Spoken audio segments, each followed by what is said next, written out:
like to call this meeting to order. This is the September meeting of the Board of the Monterey Peninsula Water Management District. Thanks for coming tonight. May we have a roll call? Yes. Director Hoffman. Here. Director Adams. Here. Director Evans. Here. Director Edwards. Director. I thought it was going down I the called road. them out of order, so I'm sorry. I'm So out of Director order. I'm sorry. Edwards is Attention. here. I'm sorry. And Director Evans. Here. Director Byrne. Here. Director Riley. Here. And Director Potter is absent. Okay. Thank you. So if you'll stand and join me in the Pledge of Allegiance. I pledge Allegiance to the flag of the United States of America and to the republic for which it stands, one nation, under God, indivisible, with liberty and justice for all.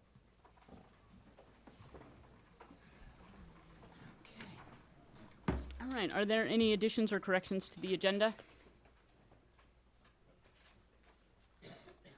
Okay, and we will accept it as is. And I will open the floor to oral communications. Anyone wishing to address the board on any items not on the agenda tonight, or items on the consent calendar, information, closed sessions, or other matters.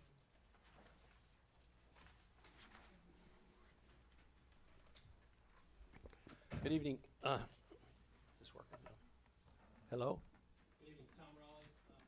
I missed the meeting last month because I had surgery. The light went on. I was having surgery up at Chomp, which we're very fortunate, an excellent hospital, but I found out it's a little trickier to recover when you get to be past 29. So, but anyway, I did watch intently the AMP channel and the meeting, and the item that caused me to really listen carefully was a report given by the general manager about how the Water Management District has a reserve of 9 acre-feet. And to me, this was a whole misplaced conversation and discussion by your board. And I think one or two of the members mentioned that you're not in the land use business. You're not in allocating water. You're not in reserve water.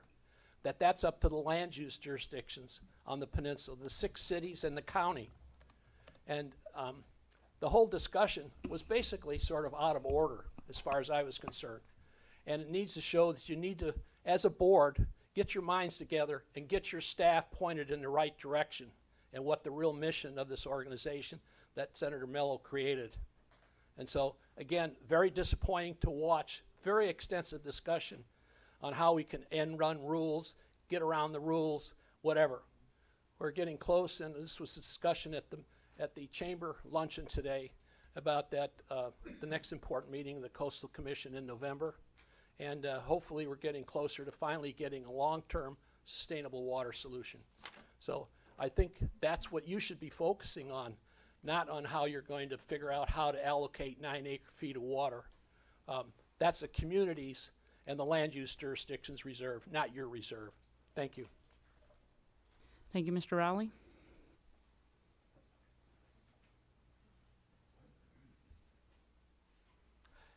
Dan Turner, Monterey, and I am not going to lecture you on what terrible people you are. But I am going to say that at last month's meeting, a fellow from Seaside said he was sick and tired of this whole water thing. And he just wanted to get it over with one way or the other. When will it end? He asked.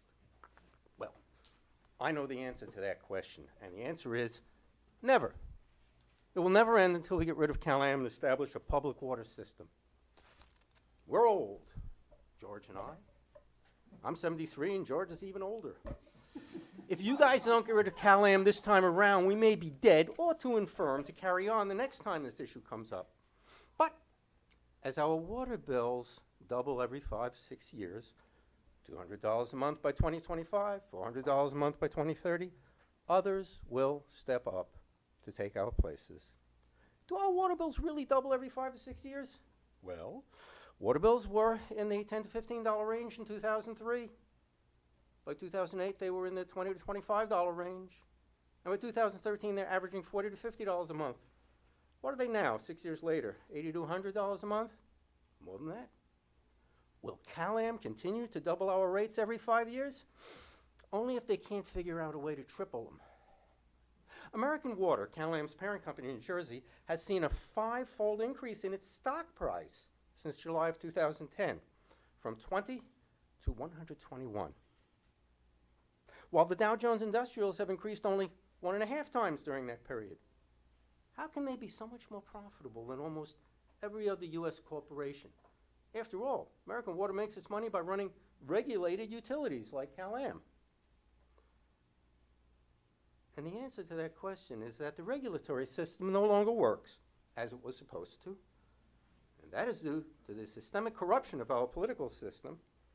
And the root cause of that corruption is our legalized system of political bribery that we call campaign contributions. As a result of this corrupt system, CalAm collects about $65 million from us annually, and it most likely costs only about $40 million to provide the water. That's quite a profit.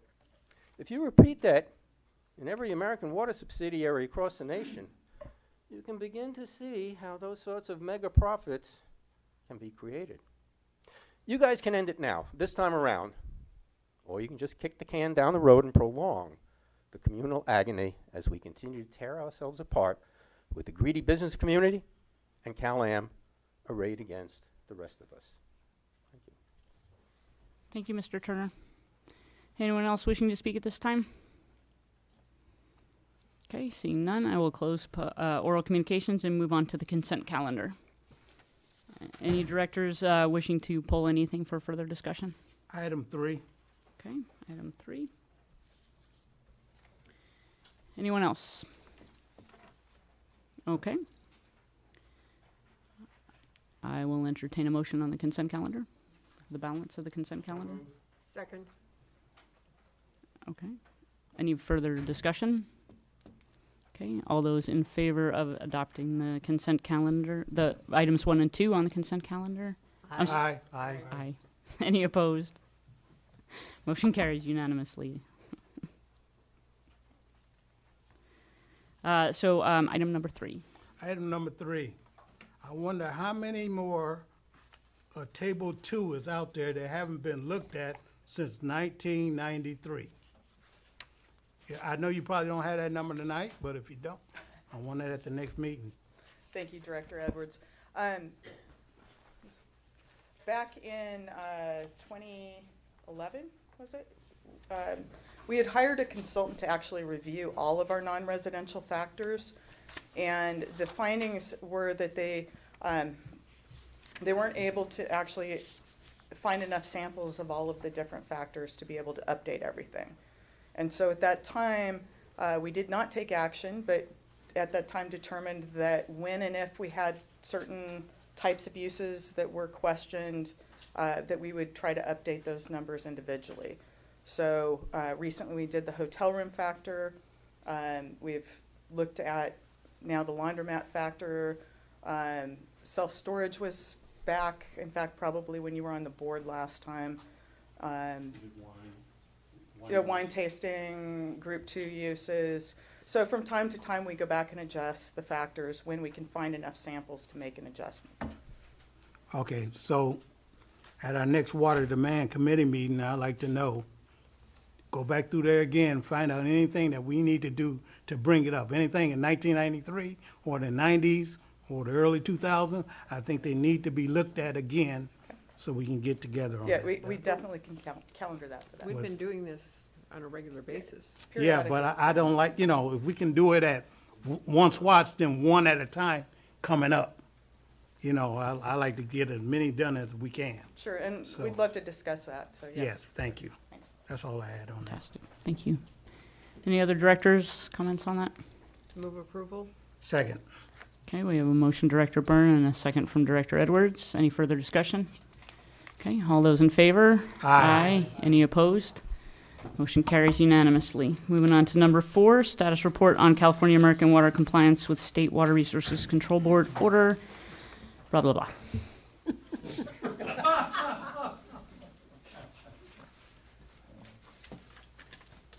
Just seeing if anyone was paying attention.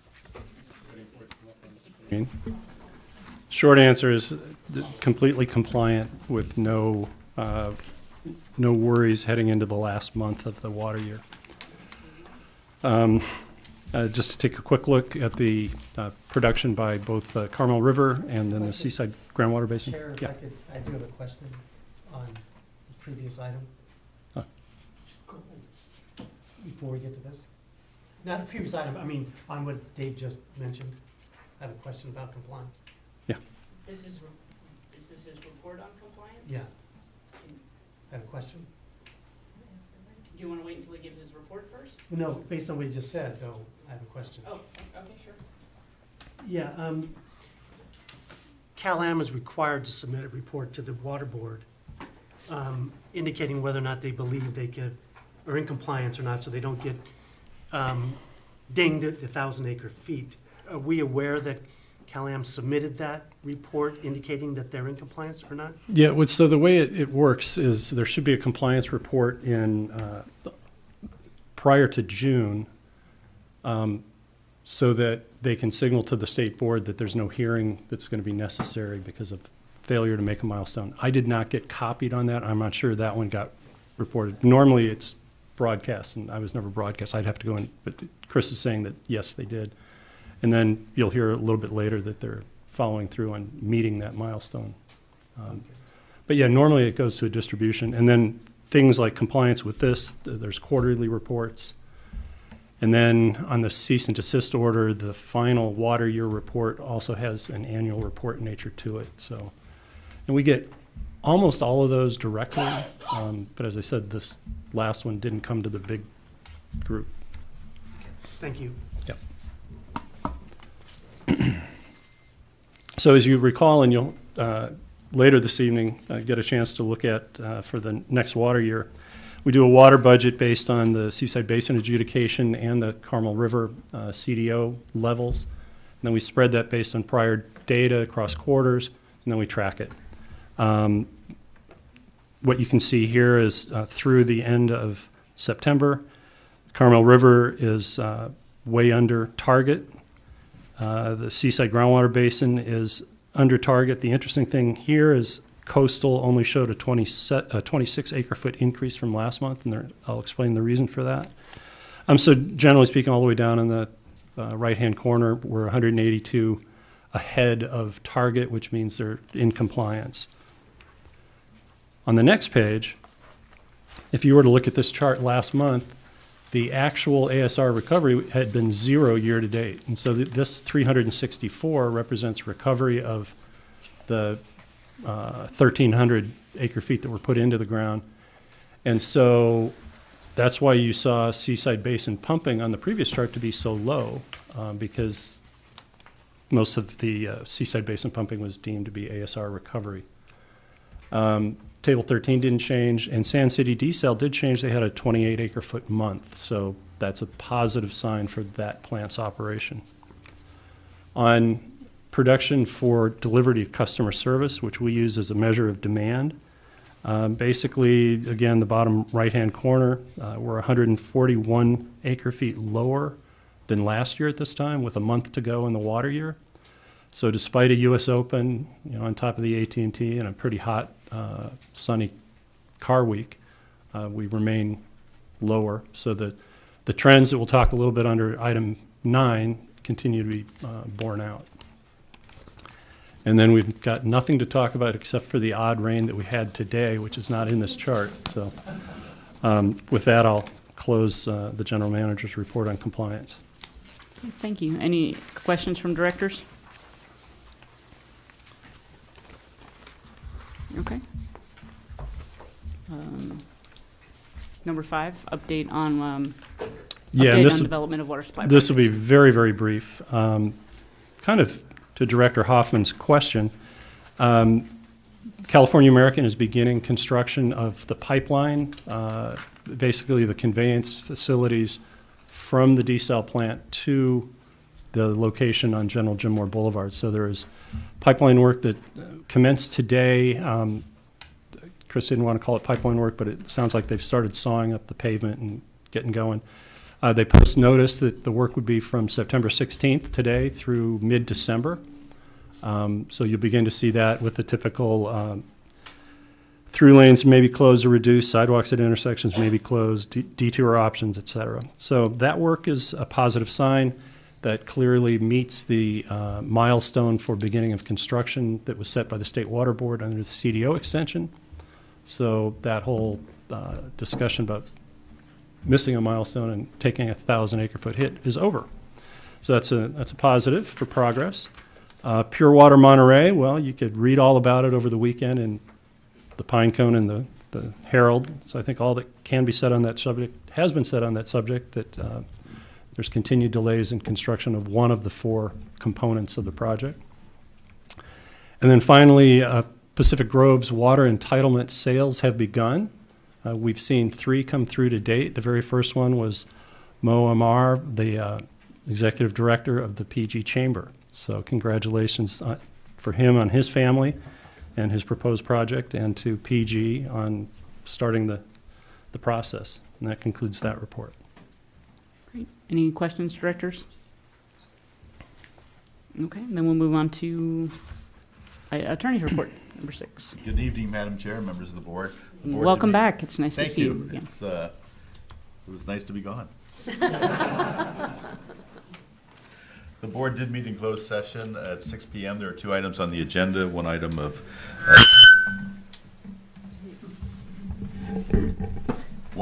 of threatened litigation and the general manager's performance evaluation.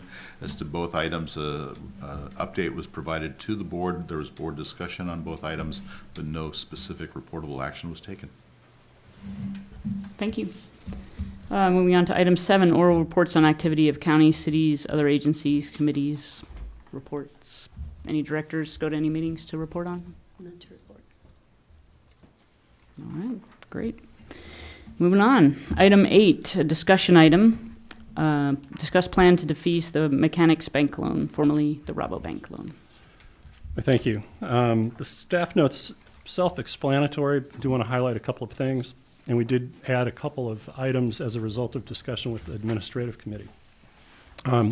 Just by way of background, in April 2013, the district took down about $4 million, in effect to finish off the Aquifer Storage and Recovery Project and to reimburse other funds that had been tapped for construction of the Aquifer Storage and Recovery Project.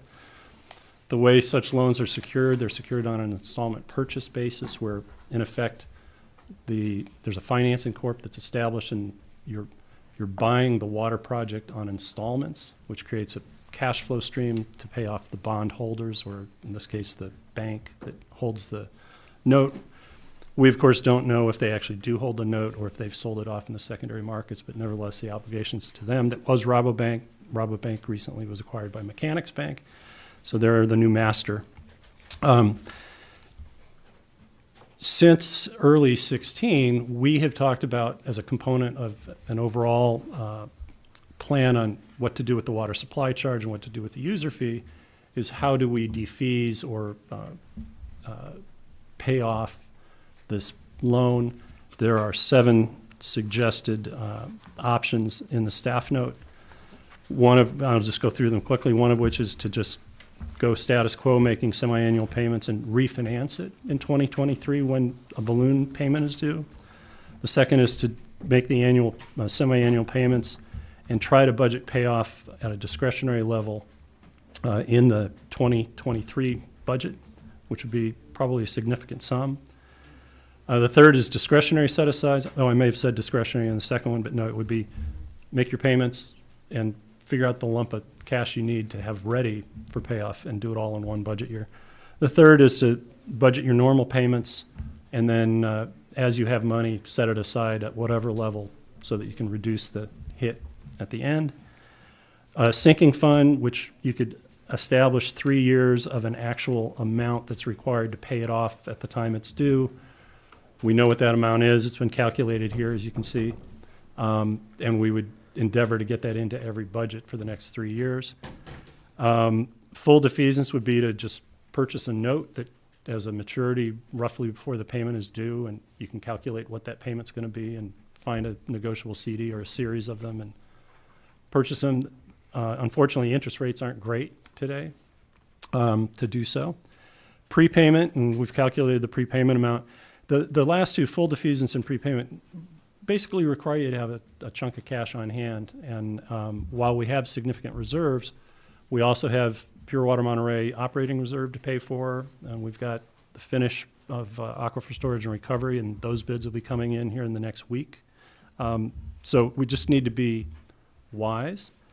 And then finally would be to refinance any time before the maturity date, before that 3-year out date, if the market conditions are favorable. The administrative committee talked about it. The recommendation is to just start thinking about these things, and then early spring, as we set budget priorities, to provide direction on where you want to head as a board. So, any discussion, I'm happy to answer it. Okay, thanks. Any questions for staff? Mary? I do have a question. First, I think it's really great that we're looking at this now, that we're addressing this now. I thank you for bringing it forward. So I was wondering if we went with a sinking fund, from where would we get the funding? From what elements of the organization to reassign Right. the fund? Yeah, that's a great question. And the thinking is we couldn't start this year because we're overcommitted. Next year, we would have to look at that requirement for the operating reserve and how that's going to hit. But we'll be doing fewer projects. Most of the project costs are hitting in the current budget year. And frankly, the operating reserve is likely to hit in the current budget year, so we may be freed up.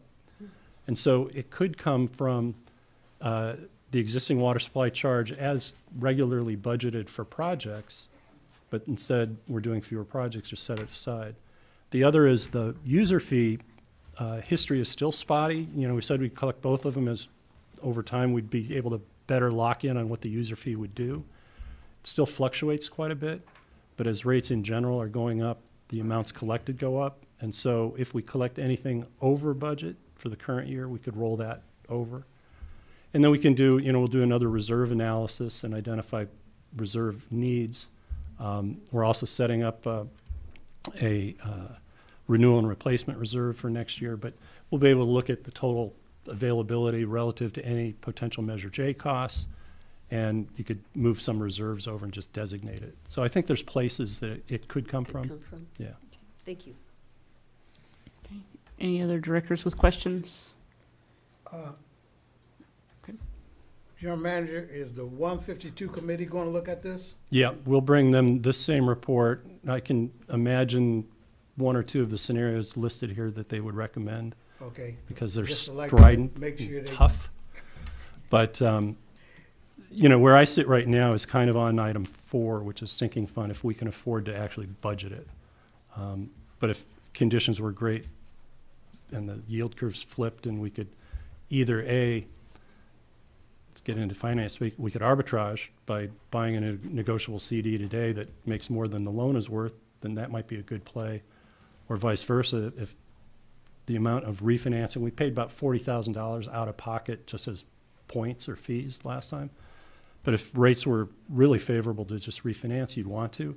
But that kind of flies in the face of what I see as a kind of a perception that people want this debt paid off. Mm-hmm. And when I say people, I don't just mean outside people, but the board too. And, getting your house in order sometimes isn't a bad idea. Okay, and when do we have to make a decision? When do we have to make this an action item? Yeah, I would say as we begin budget discussions, so that would be the spring. We'll take this to the Citizens 152 panel at that next meeting. You'll be able to hear back what their recommendation or plural are. And then you need to provide direction to us, because when we sit down as staff in March and April, we have to know if we're trying to find another $900,000 to set aside. Okay, thank you. Yeah.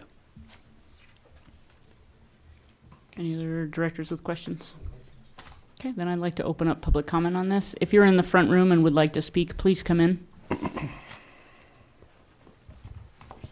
Madam Chair, members of the board, I'm Rick Hoyer, President of the Monterey Peninsula Taxpayers Association. When this loan was taken out, to put it mildly, the district was in a little bit of financial distress. It lost the user fee, was trying to get a replacement through the Ordinance 152 fees in place, ultimately prevailed on that, and got the user fee back. So from our perspective there's really no reason for not getting paid off. Now, which one you choose ultimately needs to be the smart way to go with the aspect, but when it comes up due, it should be paid off. You've been double collecting a fee. There's no reason there shouldn't be money there unless you decide to spend it on other things and keep spending. You need to get the house in order, and one way to do that is eliminate this loan. Thank you. Thank you, Mr. Hoyer. Madam Chair, members of the board, my name is Paul Bruno. I am a representative of the Monterey Peninsula Taxpayers Association on the Ordinance 152 Oversight Committee. I've served on that committee since its inception. I can tell you the Rabobank loan is discussed at nearly every meeting, whether it's on the agenda or not. That's how important it is to us and how concerned we are that it's out there and it's not being paid down. I would say it's either unanimous or nearly unanimous that the opinion of the committee is to pay it down or pay it off. And it's, sooner not later. It's something literally every meeting we talk about it. As far as the concept of refinancing, I would say there'd be a strong no on that. In fact, I don't remember us ever really talking about refinancing until I saw it on this report. So if I had to gauge the group, it'd be a sinking fund at a minimum, or better yet, accelerate payments. But collecting both the water supply charge and the charge on the water bill and not paying down the loan really wouldn't be acceptable in the community. I think it would be a PR nightmare for this organization. Thank you. Thank you, Mr. Bruno. Anyone else wishing to speak on this item? Okay, then I will close public comment and bring it back to the board for discussion. Directors? Comment? I just think going into the next year or so with the projects that are online or there it is. Hello, Mike.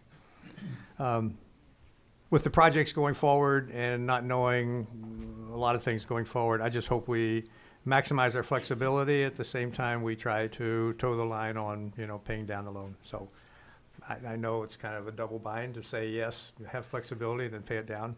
But I just think that's the challenge that we have going forward, and I'm just my point of view. Any other directors? Madam Chair, Yes. just want to address something that both speakers spoke to. They're both good people, and Paul contributes quite a bit to the 152 panel discussion. But there is a misconception, not just these two speakers, but kind of throughout, that there's somehow double collection going on. When the user fee was reinstated, the cost of the mitigation program and many of the costs of the conservation program were both being collected on a surcharge on the bill through a contractual obligation with the company. So when the user fee was reinstated, those two surcharges went away, and they once again became the duties of the district as opposed to a contractual obligation collected through these surcharges. So in the first year of collection of the user fee, there wasn't suddenly spare money with which to go pay off things that were collected with the water supply charge. And we were still in the midst of doing water supply projects and Pure Water Monterey and so forth.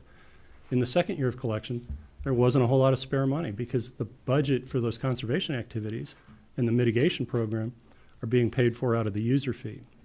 So one of the assessments that we've been trying to do with this 3-year plan to collect them both is to find out what realistically extra money could be generated from the user fee to offset and reduce the water supply charge. So it's not double collection. It's things that were being paid for are still being paid for.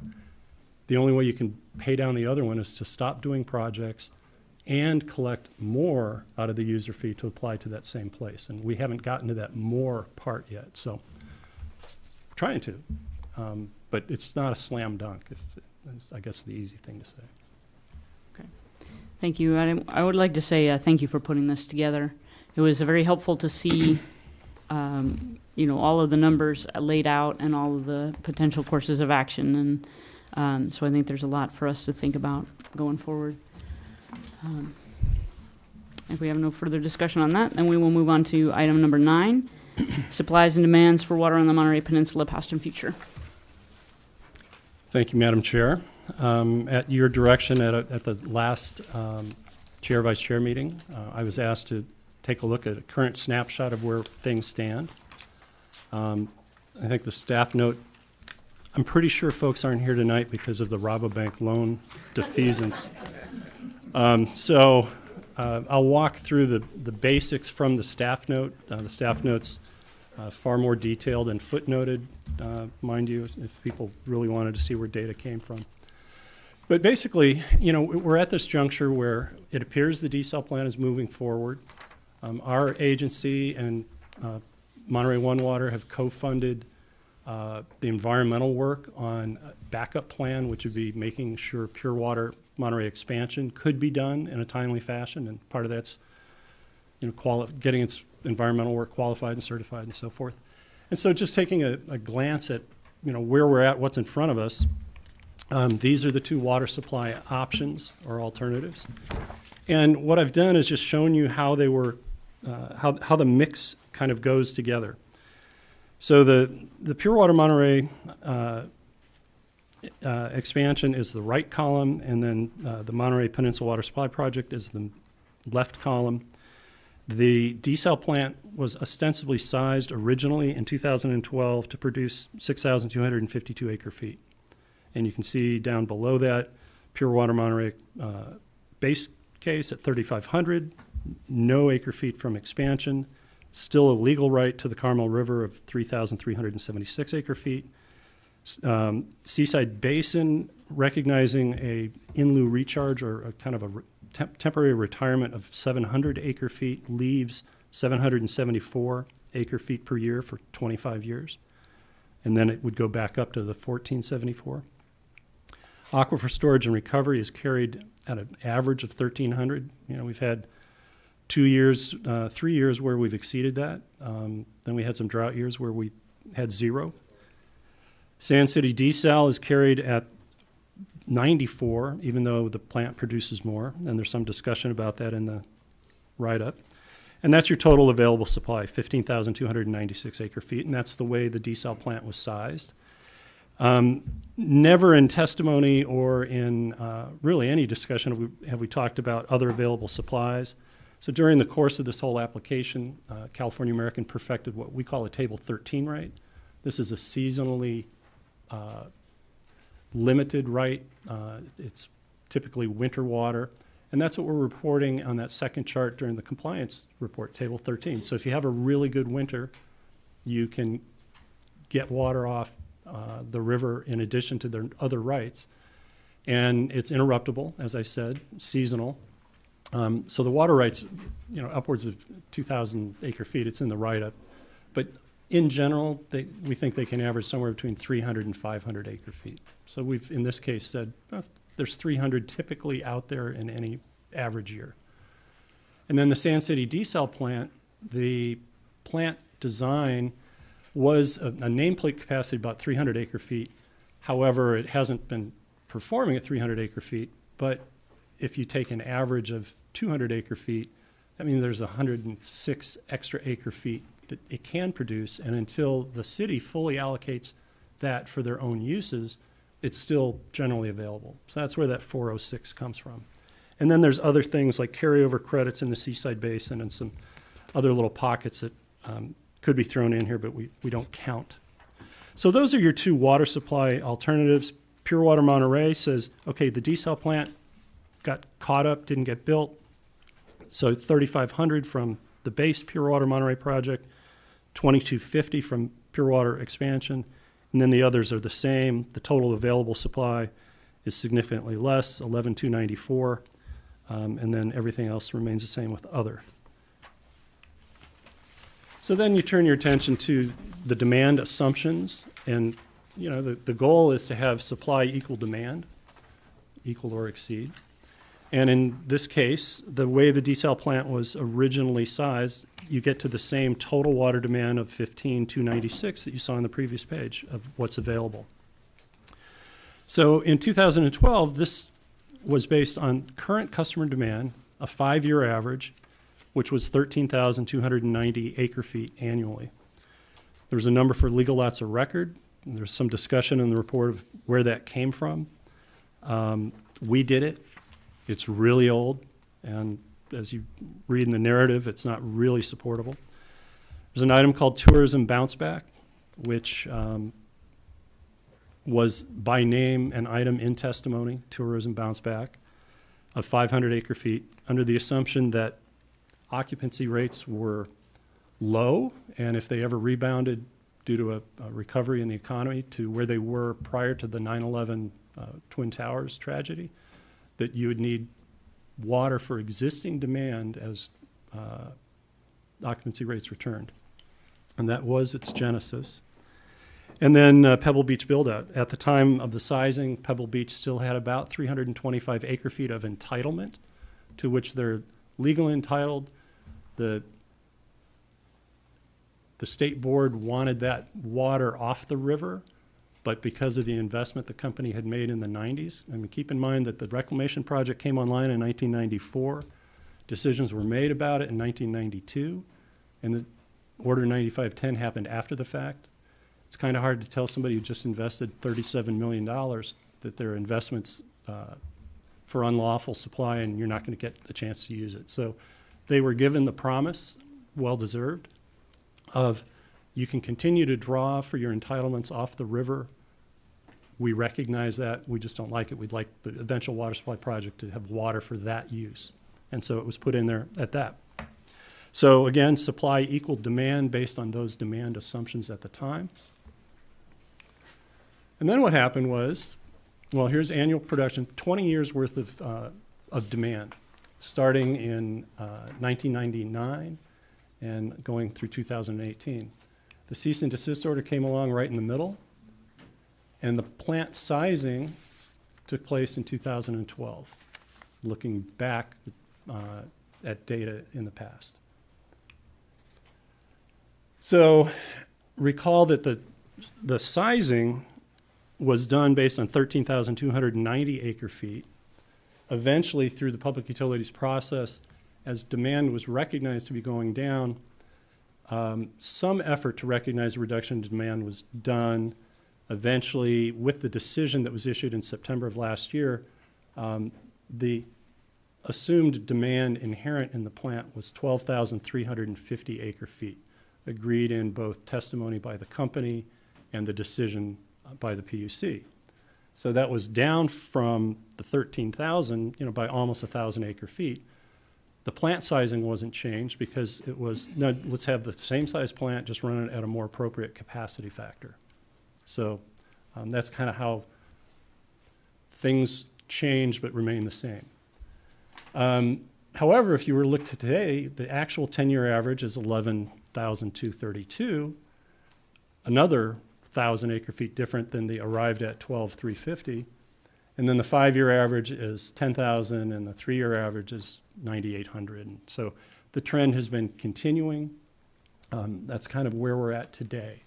So you could say, depending on which number you like, we're either 1,100 better than the last assumption in the decision, which again was 1,000 different than the assumption in the sizing, or 2,500 better than the assumption in the decision. And these are just facts. Now, I mentioned the various components. If you read the report, you'll understand that there are, if you take a harder look or drill a little deeper into each of those components, we just talked about current demand. But legal lots of record, back in the early 2000s, we used higher factors. Talked about table 2 factors earlier. They were even higher, what was agreed upon back then. There are many lots that have been proven to be unbuildable, have already been built on, or will never be built on. And so we, ground truthed that set of assumptions and said, hey, it could be off by 170, it could be off by 200. There's some room in there. Same thing with the tourism bounce back. The capacity, the occupancy rate was 72% before the 9/11. It dropped immediately into the low 60s. In 2012, when the plant was sized, it was still hovering around 64%. Last year, it's at 72%. We're back. We've rebounded. Tourism has come back, yet overall demand in the commercial sector remains down. So one could say that we've already bounced back with no impact Again, we bounded it here by saying, well, you could say it's not going to be 500, it could be 250, it could be 100. Pebble Beach build-out, we absolutely recognize their legal entitlement to the 300, and actually what's remaining now I think is about 315. It's just, it represents water use. And so what we wanted to do is say, what's realistic for what water use is going to get done? We went to the environmental impact report, which took 20 years to get approvals in 2012. And we looked at the actual projects and the water use that were in there, what's likely within the next decade or two. And the company will certainly tell us tonight that they have other plans for the water. But most of the water in that 325 relative to the build-out EIR was other entitlement use. And once you've got a permanent water supply, an entitlement that costs $250,000 an acre foot is virtually worthless. You're going to just get a connection with CalAm for a few $1,000s and do the same residential project. So from that standpoint, those demands are carried in the legal lots of record page rather than the Pebble Beach build-out page, and so on. So what we did is we said, here's the current project and a revised high and a revised low in demands, just based on what we know is out there. Then we looked, and this is a question that the PUC never asked and no one ever wrote about, which is, okay, how much do we need, how much we need is established, and you can quibble over how much you ultimately need, but when do you need it and how are you going to get there? And so we looked, this is 20 years of market absorption. And remember, overall demand has gone down. We showed you that graph earlier. But these are water permits issued for new buildings, renovations, new construction, and so forth, over the same 20-year period. There's your CDO. And the first half was pre-CDO, more land available, cheaper water, no moratorium. And post-CDO, there's a moratorium.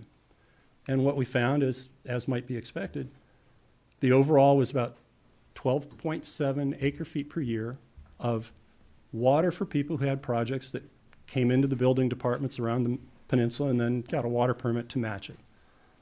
Before the CDO, about 16.5 a year, and after the CDO, 9.1, as would be expected. And that little uptick in the later years is due to things like Malpaso and other entitlements that we created to allow people to do even more with their existing meters.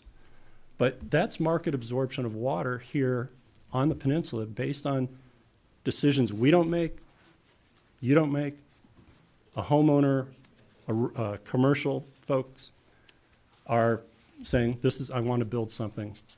This is what I'm coming in for my permit for. So then we took the existing situation of supply, those are the two horizontal lines, and then three imagined scenarios of market absorption of water. The yellow line is the pre-CDO 16.4 acre feet per year on top of our current position, assuming the 5-year average of average annual demand. So that's where we are currently, not projecting any continued reduction due to conservation. Just if you believe the 5-year average is a good starting point for where we are today, start there, add 16.4 acre feet per year, and that's your yellow line. The green line is we said, well, what if there's pent-up demand? Let's pop 50 acre feet a year out over 5 years on top of 16.4 acre feet per year. And so it's 5 years of 250 total, and then the same growth rate, 16.4. And then we said, well, what if you believe that things were constrained at the 16.4? Why don't we just triple that and go to 49.2 acre feet per year? And then we said, well, what if you believe we're really at the 3-year average as a starting point? So that's a slightly lower origin with the same 3 scenarios. And this is where you end up. And so the conclusions are that, you know, both water supply alternatives basically meet the long-term demands of the community. People were uncomfortable with this as well, and I said, okay, just, you know, kind of put your Disneyland Imagineer hat on and give me a scenario. And I said, how about, let's assume 4,000 housing units. And people say, yeah, but that'll take forever. That'll be a couple decades. said, well, just imagine it. 4,000 housing units. Okay. 600 acre feet. That doesn't get you very far up to either of those expansion ones. Give me another example. Give me some commercial development that's going to happen that's going to get me another 400 acre feet, get me to a full 1,000. It's really hard when you put your imagination to work to come up with a scenario in a land constricted area. You know, there's no four-doored land in this service area. With general plans that restrict the number of units, like Carmel Valley, I can't remember the number. I think it's 120 or 160 or something like that. But I said, go ahead, imagine, and give me a scenario, and I can put some numbers on it. And they kept coming out at 300 acre feet, 500 acre feet. So it's really hard to quickly absorb in this market, which you saw absorbed really slowly pre-CDO, much more quickly. So the principal conclusions, as I mentioned, either supply option can meet the long-term needs of the Monterey Peninsula. Either supply option is sufficient to lift the CDO. The long-term needs of the Monterey Peninsula may be less than previously thought. And there are several factors, primarily price elasticity with rising rates and legislative actions to compel statewide reduction on internal usage per capita per day to levels that are even lower than what we're currently at here in Monterey. So those were just things that current snapshot in time board chair directed me to look at. I think that they tell a very interesting story, but I'm sure there are many more stories about to be spun on this topic. Thank you, Dave. I appreciate you putting this together for me. I found it to be very informative on where we are. Any directors have questions? Director Byrne? So was there any consideration for the mentality that once water quote becomes available, people will actually go back to raising a garden and actually using water? Yeah, you know, and we talk about that one a lot. It's a great question. Ever since Order 9510, and specifically since 2009 when the CDO was issued, you turn your faucet and water comes out. So if people wanted to go back to use, I just don't think that there's that many people who have made a conscious decision to change their pattern of behavior as kind of a moral commitment to the CDO. I think you're mistaken there. I'm willing to take it. I think that the conservation effort on the community was huge with the threat of rationing, et cetera. I think the community responded to it.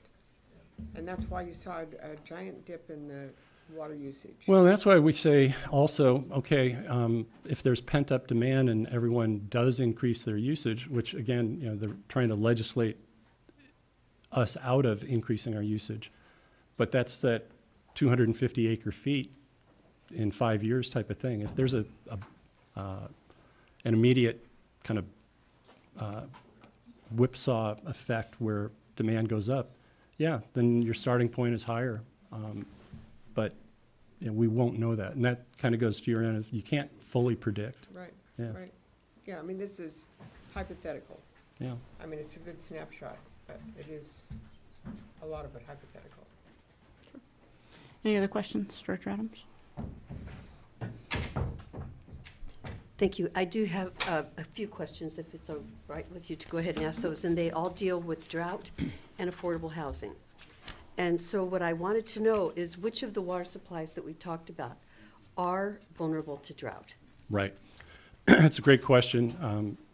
It's one the Pinecone asked in email this afternoon. It's one they'll get an answer for. Both scenarios, so the desal scenario is less vulnerable to drought. Mm-hmm.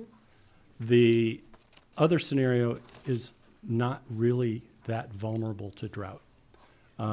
Once you operate aquifer storage and recovery in the mode it was intended to be operated in, so once the CDO is lifted, you begin to bank water specifically for that reason. And in the supplemental EAR, there's a whole discussion section on vulnerability to drought, and the data shows that it's really not vulnerable.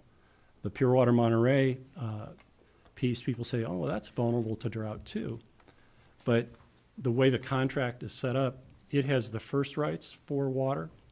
And one of the things we've noticed is there's not a real perceptible long-term decline in agricultural use due to drought, it's usually a change in where it comes from. The pumping goes up. So your irrigation flows are available. Yes, we anticipate additional conservation will reduce wastewater flows.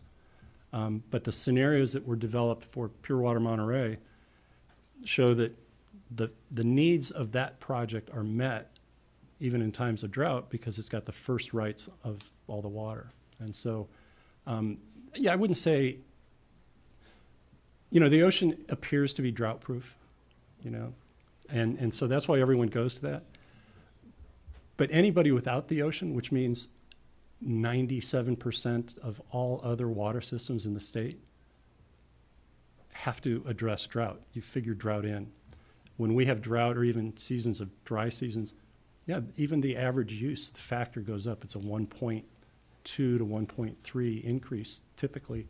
That's changed a little bit due to the high cost of water, but so you have to plan for that. You have to plan for peak day and so forth. Affordable housing, I'm not sure. So I'll go on. Yeah. I've got a few Yeah. more questions. And so I think, honestly, you've answered my question. I just felt like the report could be enhanced by a discussion about the supply and demand under the drought scenarios, not just from our past drought experience, but also because of the projected climate change conditions. Yep. And when you talk about the ocean always being there, I think there may be a scenario where it may not be. But at any rate, I also wanted to ask you how do the future water supply assumptions relate to the regional, affordable, and workforce housing needs that we have? So, you're aware that all the jurisdictions, of course, have to look at Yep. what we can do to have affordable housing. Right. And that's going to be a demand on our water supply from wherever it comes. Yeah, and I actually sit on a panel or on an ongoing advisory board with the Monterey Bay Economic Partnership on this housing topic with a few other water managers and housing people. And kind of Matt Huerta kind of oversees it for MBEP. And we've been running that conversation around quite a bit, just on what the needs are by housing units. And where's it going to come from? Yeah, obviously the cost of water hits all levels. The two water supply options are different cost structures, definitely. And the more affordable is the one that delivers you less overall water. So, there's trade-offs there if you wanted greater affordability. I think the company and other investor-owned utilities do a reasonable, decent job at managing the LIRA program, the Low-Income Rate Assistance Program. So those kinds of assistances will always be available. The district's in a position to do the same if, it went down that path. But I just don't know, what that program is going to look like with the rising cost of water. I hope at some point in the not-too-distant future, we might be able to reevaluate the vacant lots with the cities in the various jurisdictions and see what everybody has in mind, because I do believe that that's going to have an impact if we fulfilled the responsibilities that we should as far as affordable housing. And I'm just curious what that might look like and, how could we make it happen?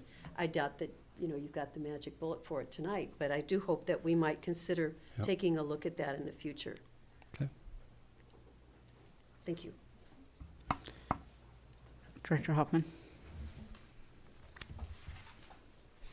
Yeah, Dave, on page 70 of which is basically the second page, the statement's made that the expanded Pure Water Monterey groundwater recharge project is designed to utilize existing Monterey One water contractual rights to source water and wastewater. And that's always been my concern about what kind of contract exists for what term, and because the following statement says 81% is the rights to wastewater.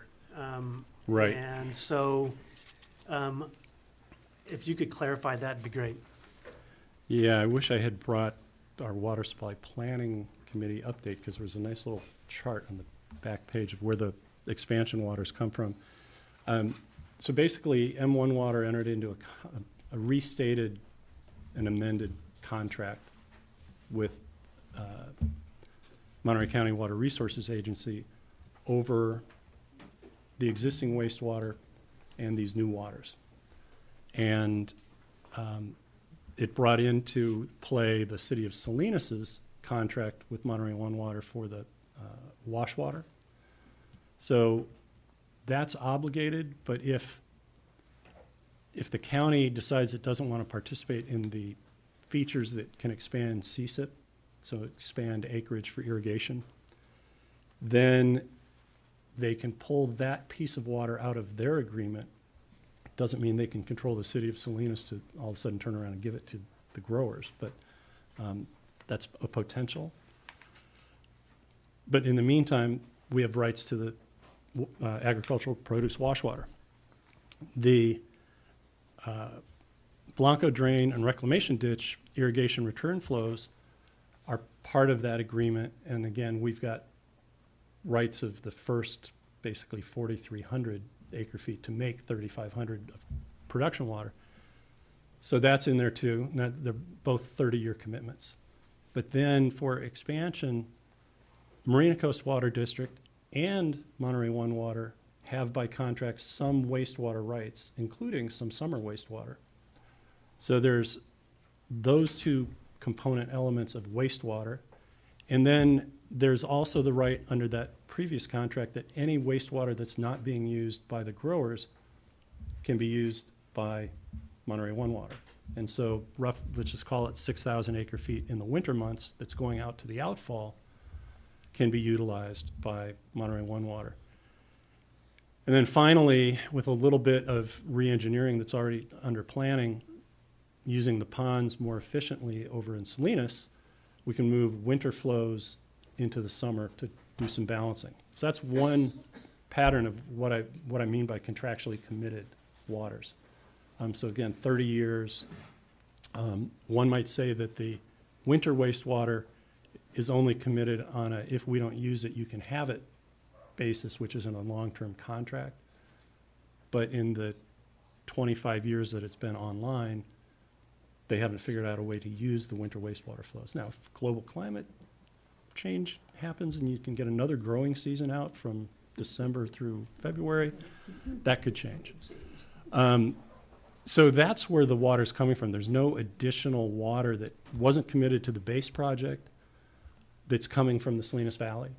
It's all wastewater that's already under wraps or water that's been committed previously. It'd be hard to go bigger. You could build bigger, but then we'd start running out of sources. Now, as an alternative, there's other on-site plant water. So when they're doing back flushing and process water at the plant now, that water gets reused or can get reused. And so we're in a position to actually call it repurpose water that's currently not being used for any particular purpose other than process water on site and back flushing and things like that. So it all adds up. And so even if we were to lose the agricultural produce wash water, there remain other sources sufficient, because that would then mean that the growers are out, CSIP expansion is out, and then there's an increase of availability of the reclamation ditch and the Blanco drain. So it's under all scenarios, already committed contractual water is sufficient to do both the base project and the expansion project. If I have another question on table 2. Again, getting back to the legal lots of record in particular and the Pebble Beach build-out, your methodology of coming up with your adjusted demand, how did you utilize the planning documents at the county and at city levels? How is it Right. consistent with the, those planning? Right, so we haven't gone down the path yet of looking at general plan build-out. So in 2006, for one of the EIRs for the Coastal Water Project, we projected an additional future demand. Because remember, where this all started was supposed to be replacement supply. Just get us off the river and replace. And then at that time, people said, well, what's going to be needed in the future? And so the district did a demands analysis looking at general plan build-out and so forth, and came up with 4,545 additional acre feet of need. That number's kind of hung around. Then when the county redid its general plan and Pacific Grove redid its general plan, some changes were made, and that's now like more like 3,200. We didn't get deeply into that yet. We do know that the legal lots of record number reflects future growth at this point, because unless you're going to create more subdivided land, which is kind of hard to do, all the new stuff is going to go on an existing legal lot of record.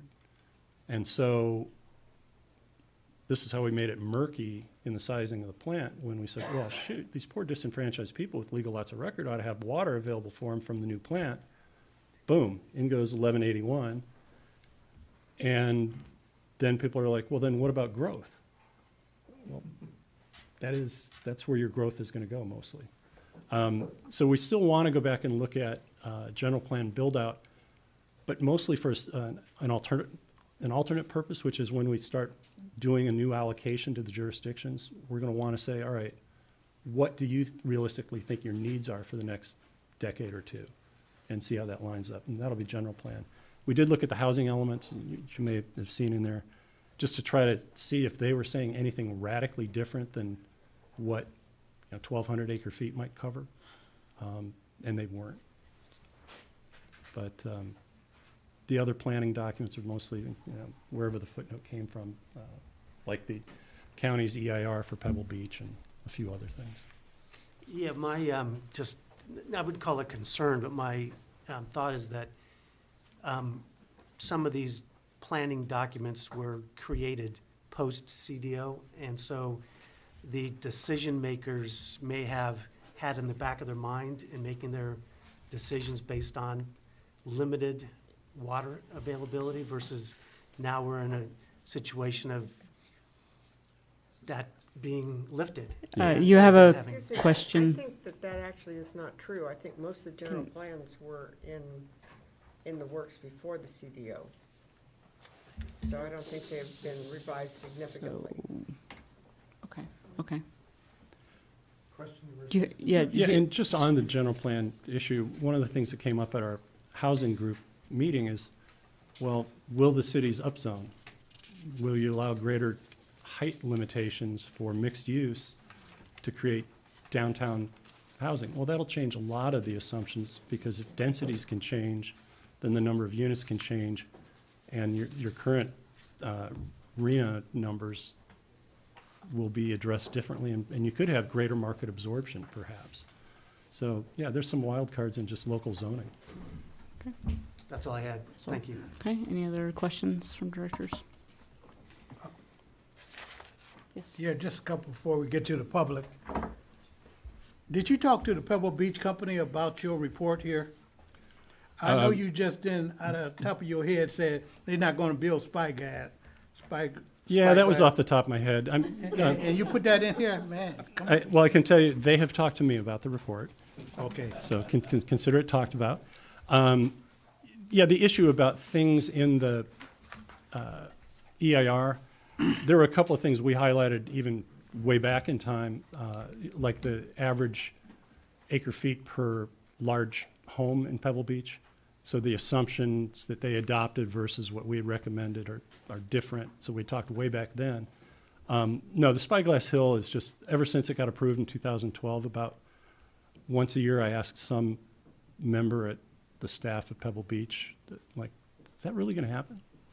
They say, well, it could go right there. And there is a spot for it. So. Okay, how come you didn't put the cost on a slide? You did a rate slide here. How come that wasn't put up for the public? Yeah, just was starting to get noisy, and the points I was trying to make there are, there was one piece of testimony during the process where somebody said, well, yeah, once water's freely available, I think people are going to start using more of it, and we think the per capita use is going to go up. And we've often, we've always held that that's not the case, that most of the conservation to where we've gotten to will not rebound when water becomes more freely available at twice the cost it used to be available. if you move away from our steeply tiered rate structure, which I think all of us would like, to a more traditional, call it 3-block structure, it's awfully hard to capture the same revenue without making your first block get higher. And so so the point was, price elasticity will continue to dampen the desire to use more water, and these new legislative directives are going to also tend to dampen the desire to use more water. And the state did bills that we won't be going back to Right. using that much water that we used to use. That's what they want to see, yeah. Okay, thank you. Okay, if there are no other questions, then I will open it up to public comment. Again, if you're in the front room and you'd like to speak, please come forward now. Don't wait. Hello, Kevin Dayton, Government Affairs Liaison for the Monterey Peninsula Chamber of Commerce. Another thought-provoking report from staff. I'll get to the report in a minute. First, yes, you heard somebody mention earlier today the Monterey Peninsula Chamber of Commerce has annual leadership luncheon. And for the 3rd year in a row, the chamber did a thing where you could all vote in the audience on what issues are most important to you and your business from a list that was provided. And it's been the same result for the past 3 years. The top 2 are workforce housing that's affordable and adequate water supply. I guess there's, you could say, that's skewed. Of course, people who would actually go to a leadership meeting would be most interested in those. But I think there's some role in it. These are issues that are very important to the business community, and they're out there in the public domain. And when you're trying to do something, the water credit issue definitely comes into play. Now, regarding this particular report, I know that some people are saying, there it is, the proof right there, we don't need that desalination plant. Remember to keep it in mind that you want to have a diversity of water supply. And if you believe in that 3-legged stool theory that floats around, desalination is one of those. And I was thinking about whether or not this report actually is too much into the world of speculation in terms of the future. And I was thinking, well, if there was one of the reasons why the San Diego County Water Authority did their desalination plant is they were concerned that if a major earthquake cut off some of their supply lines from other areas, they'd be in serious trouble if they didn't have their own generated water supply. And that's something that you should keep in mind too. There are all sorts of things that could come into play in the future. In fact, if the military bases are closed, this prediction may end up being true just by default because it goes down. The bases will be gone, all that water use will be gone. And I'll note that one thing you should keep in mind here that wasn't mentioned, population of the area has gone down since 1990. The city of Monterey has gone down 12%. So, and it went down last year. Seaside went down last year. Someday I'm going to get all these population numbers. Monterey Peninsula Unified School District, you should see that enrollment decline. And people say, oh, when Fort Ord closed, all the students left. Well, it's still going down now. So, it's sort of, you have to say, well, are people leaving because of the lack of water? And, what's cause and effect here? So this is an interesting thing, but I wouldn't take it too seriously. And I certainly wouldn't look at this chart and say, there it is, the proof we don't need desalination. That would be a foolish mistake. Thank you, Mr. Dayton. Madam Chair, members of the board, I'm Rick Hoyer, President of the Monterey Peninsula Taxpayers Association. A few different things to raise on this. You were just told the aspects of contractual water for GWR. Contractual water is the rights to what happens to be there. Believe me, agriculture has every incentive and is continually developing new technology to use less water, to do it more effectively. They're exploring other ways to reduce the amount of wash water they use and all the rest. So there's no guarantee of the volume of water. Yes, whatever's in the ditch you're going to have, but over time there's a strong potential of reduction in the flows and the amount available. Contractual right isn't to a specific amount, it's to whatever's there. The ocean is there, hopefully, and if we get to the point where the ocean isn't there to provide it, we have bigger issues to be worrying about than do we have water when we turn on our tap. The other thing is I think there was a term years ago for some economic strategies calling it voodoo economics. This is almost in the way voodoo numbers. It's best guess at this point in time. but it's a guess with a lot of assumptions made. I think one of the areas that's drastically underfigured is pent-up demand for water use. I would love to add another bathroom to my house. It's not going to necessarily increase my water use while I'm living there, but the next person who owns the house, it may very well be, because now it's another bathroom, and we base everything on the number of bathroom units. There's pent-up demand in economic development in cities. City of Pacific Grove would love to have a new hotel to generate revenue for them in the old American Tin Cannery. That would be a huge change in the volume of use. Right now, the question is, can you get the water to do it? You have state mandates on affordable housing that are going to be forcing changes on city zoning laws. They're considering right now the forbidding a city from not allowing secondary and accessory units or granny units, which a lot of folks are very likely to put in a guest house that has bathroom and kitchen facilities. We don't have any figure for what those are. New development is not just the lots of record. It's reuse of existing uses and intensification of uses. It's putting in a restaurant in a building that may not have had a restaurant before. It's a whole lot of other areas that aren't being taken into account in this. And I think going away from what has gone through multiple hearings, legal challenges, and other things to come up with another number, it's an exercise to look at, but at the same time, if you decide, well, that means we don't need a desal plant, it means you're also drastically reducing what's available for any of these and your margin of error as things move forward. And this is meant to be long-term, ideally forever. And even with that use aspect, it was going up over the line before and needing in at least one of the scenarios that was there. So if you decide to make a change on it, let's hope you all are very good at guessing in the future and are right. Otherwise, we'll be back to where we are now. Thank you, Mr. Hoyer.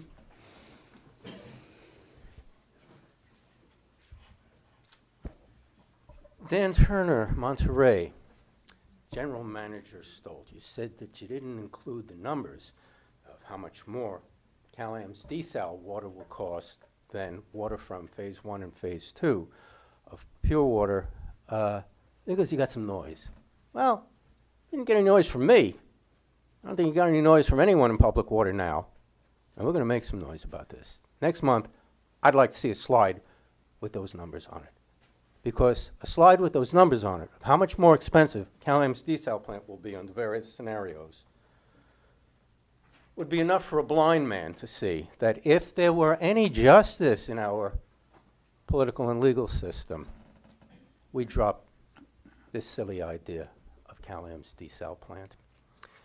The business community wants to see the desal plant because remember, I think it was in September of 2013 that Cal-Am made a real sweetheart deal with the big commercial water users. They got them off their tiered system, and they gave them one relatively low rate. I think it's in Tier 2 of the residents. This desal plant is going to be good for Cal-Am. It's going to be good for big commercial water users.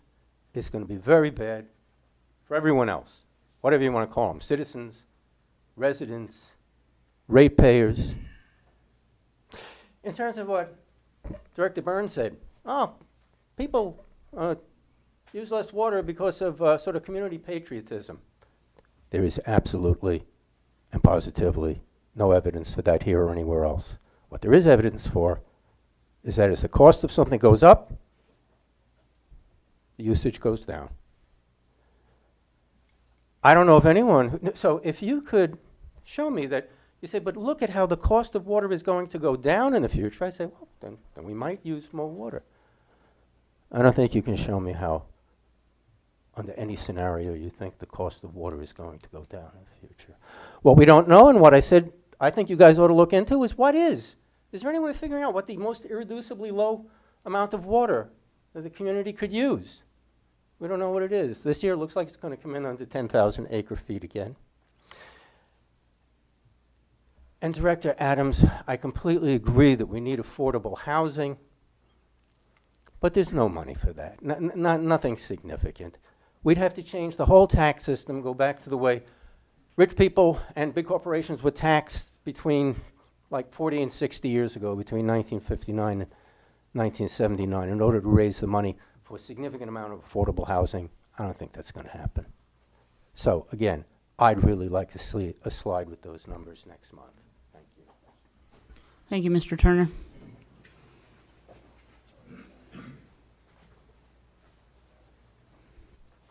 Good evening, Madam Chair of the Board. John DeRigi, just a concerned citizen. The timing of this report is suspicious, and I don't believe any calls were made to interested parties for a heads up or even a discussion. Every meeting we hear about transparency, yet this report comes out of nowhere. The Coalition for over 10 years has been an active participant since the beginning and thought we had worked well with other parties. Obviously, at the last hour, the numerous business and resident needs and involvement was no longer of interest to the district. The report opens with a potential additional legal proceedings challenging this desal project. The Phase 2 pure water expansion remains thus a necessity. Today, what I have recorded is 10 legal proceedings with desal still remaining viable.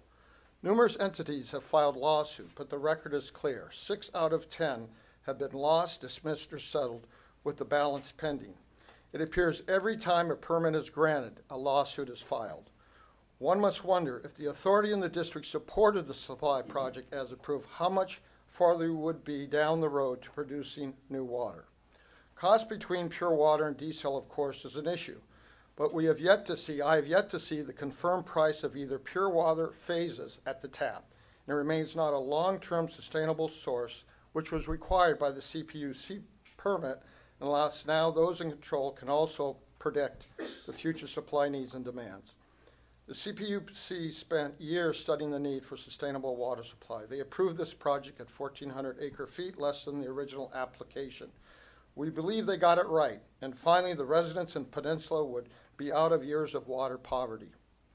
It appears this report also ignores CPU testimony from 2017 by the district, which the EIR considered based on supply-demand needs. The district's testimony concluded the demand should be 13,000 plus acre-feet, requiring 6.4 desal plant. Also stated it would provide for drought and security reliability. That's why desal was critical.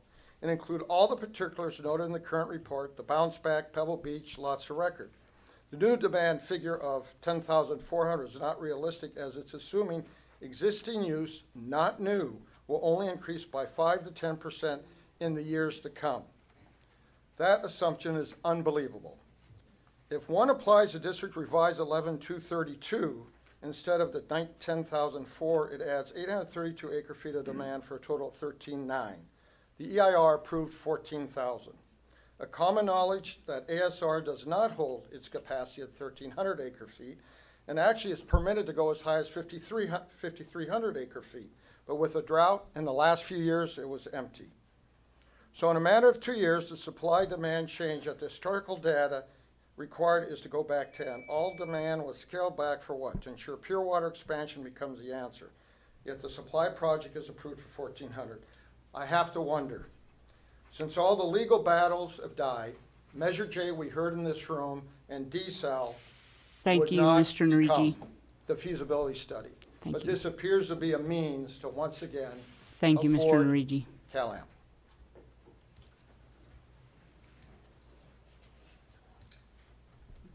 Hi, Susan Schiavone, I'm City of Seaside. I am a simple lower middle class ratepayer. I would like lower cost water. I do not support the current desal plant. I realize we will have to have desal most likely in the future, but why should we jump forward when we don't have to if we have a viable water source here with Pure Water Monterey? Pure Water Monterey also complies with the state Resources Water Control Board's new emphasis on recycled water sources, where you have overdrafted basins like we do, and you have discharge into the ocean like we do. It certainly falls in line with the board's intentions at this time. And I really think I'd like to thank you very much for doing all this research. And I want to promote that, and I don't think we need the desal plant right now. So I'd like to encourage you to continue to work towards Measure J and make that happen and go forward with this in mind. Thank you. Thank you. Good evening, Madam Chair. My name is Mark Stillwell, and fellow board members, my name is Mark Stillwell. I'm here representing Pebble Beach Company as a consultant this time, as I retired a few years ago. By way of background, I was the point person for the company on the reclamation project for the past several decades and handled most of the financial, legal, environmental, and operational work that's been done on phases 1 and 2. By all accounts, I think we all agree the reclamation project has been the most successful water conservation reuse project to date on the Monterey Peninsula, saving almost 1,000 acre-feet a year of potable water. And while billions of gallons literally have been saved since the inception of the project's operation, no public monies have been spent on the project. It's all been handled by the financial guarantees and financial support of Pebble Beach Company and others to the tune of almost $70 million. Now, in exchange for this large financial contribution, we did receive something. We received 325 acre-feet of water rights, 365 originally, 365 as the time this report is estimating it. And that has never been challenged. It's been supported by the Coastal Commission, CalAm, the State Water Board, and of course this body many times. Now the staff report, while not challenging our right to the remaining 325 acre-feet, does shed doubt on our ability or intention to use the remaining water. And we think that's a erroneous assumption in the report. Of the 325, we've already used or allocated for use 160 acre-feet, and we have earmarked another 140 acre-feet for use in the coming next couple of years. So we have about 325 acre-feet that we think is there as a reserve in case we need it in the future. And one thing that I've learned over the years is you never know when you may need water for another project. And a recent example is the Pebble Beach Affordable Housing Project that we just opened, which was not part of our original plan for the water, but we saw an opportunity. It was a great community need, and we needed water for that project. So for all these reasons, we request the staff report be corrected to reflect the full 325 acre-feet that we started out with before this report came out. One final observation I want to make based on my almost 30 years history with water issues here. I urge you to be very conservative in both your supply and demand estimates and to not put all your eggs in one basket. I strongly believe we need both desalination and pure water Monterey to provide this community with a long-term, adequate, secure, and flexible water supply. Things happen. Weather patterns change. Unexpected demands pop up. The local economy surprises us. Water projects break down and are less efficient than planned. That's why we did phase 2. You are approaching the finish line, resolving our community's long-term water supply crisis after 40 years in pursuit of that goal. Now is not the time to drag your feet. I urge you to support both projects to the fullest extent of your power. Thank you very much. Thank you, Mr. Stillwell.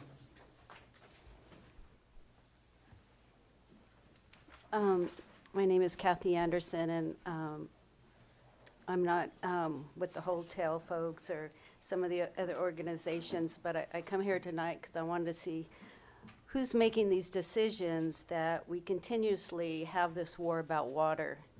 We need a desal. I bought my first house in Seaside in 1972, Alvin. I had the nicest yard on the block, Alvin, and now I have a blighted looking home. My tenants will not water because of these water restrictions. When you look out, when I lived there, you look out to your neighbors and it's all sand. We've already lost our money from the landscape we had, and we never got anything back. We never got anything credit. How are we going to rebuild? And now you're saying these obstacles about a desal. I would like another lawn. I hate to disappoint you, but I would like to have another lawn. I have some grandkids now because my kids are already grown. So I urge you, let's get over this battle. We need a desal. We did not vote you folks in to continue this battle. So please, let's go with this desal. I'm wondering where all these millions of dollars in personal time. I should be home. I work all day, not sitting here trying to negotiate. Please, we need a desal. Let's get this settled and quit spending my money. Thank you. Thank you, Ms. Anderson. Good evening, Renee Boskov from the Marriott Hotel. So I wanted to, first of all, thank you for your presentation, Dave. And, you know, I think we realized they'll build on assumptions. I would have loved to have seen, you showed the chart for 20 years for demand, but supply was only 3 or 5 years. I'd love to see that on a larger term, a minimum of at least 10 years. But going back to the assumptions, you may be right, you may not be right. The big question is that Mary raised, the climate change. And unless you have better connections than any of us here in this room with upstairs, we have no idea if we're going to get record rains or record droughts, and either one can happen. So from our perspective, we'd love to see us plan for the worst and hope for the best. So planning for the worst would include the desal plant and be ready in case it happens, so we are not thrown and start from scratch at that point in time. I kind of enjoyed listening to Mr. Turner and his opinions, but I do want to give you some of the facts. I think he's in the room next door, but I want to share of the facts, and that was the sweetheart deal that the hospitality industry got. So here are the facts. The hospitality industry in the last 20 years has reduced its consumption by 50%, and our water bill tripled.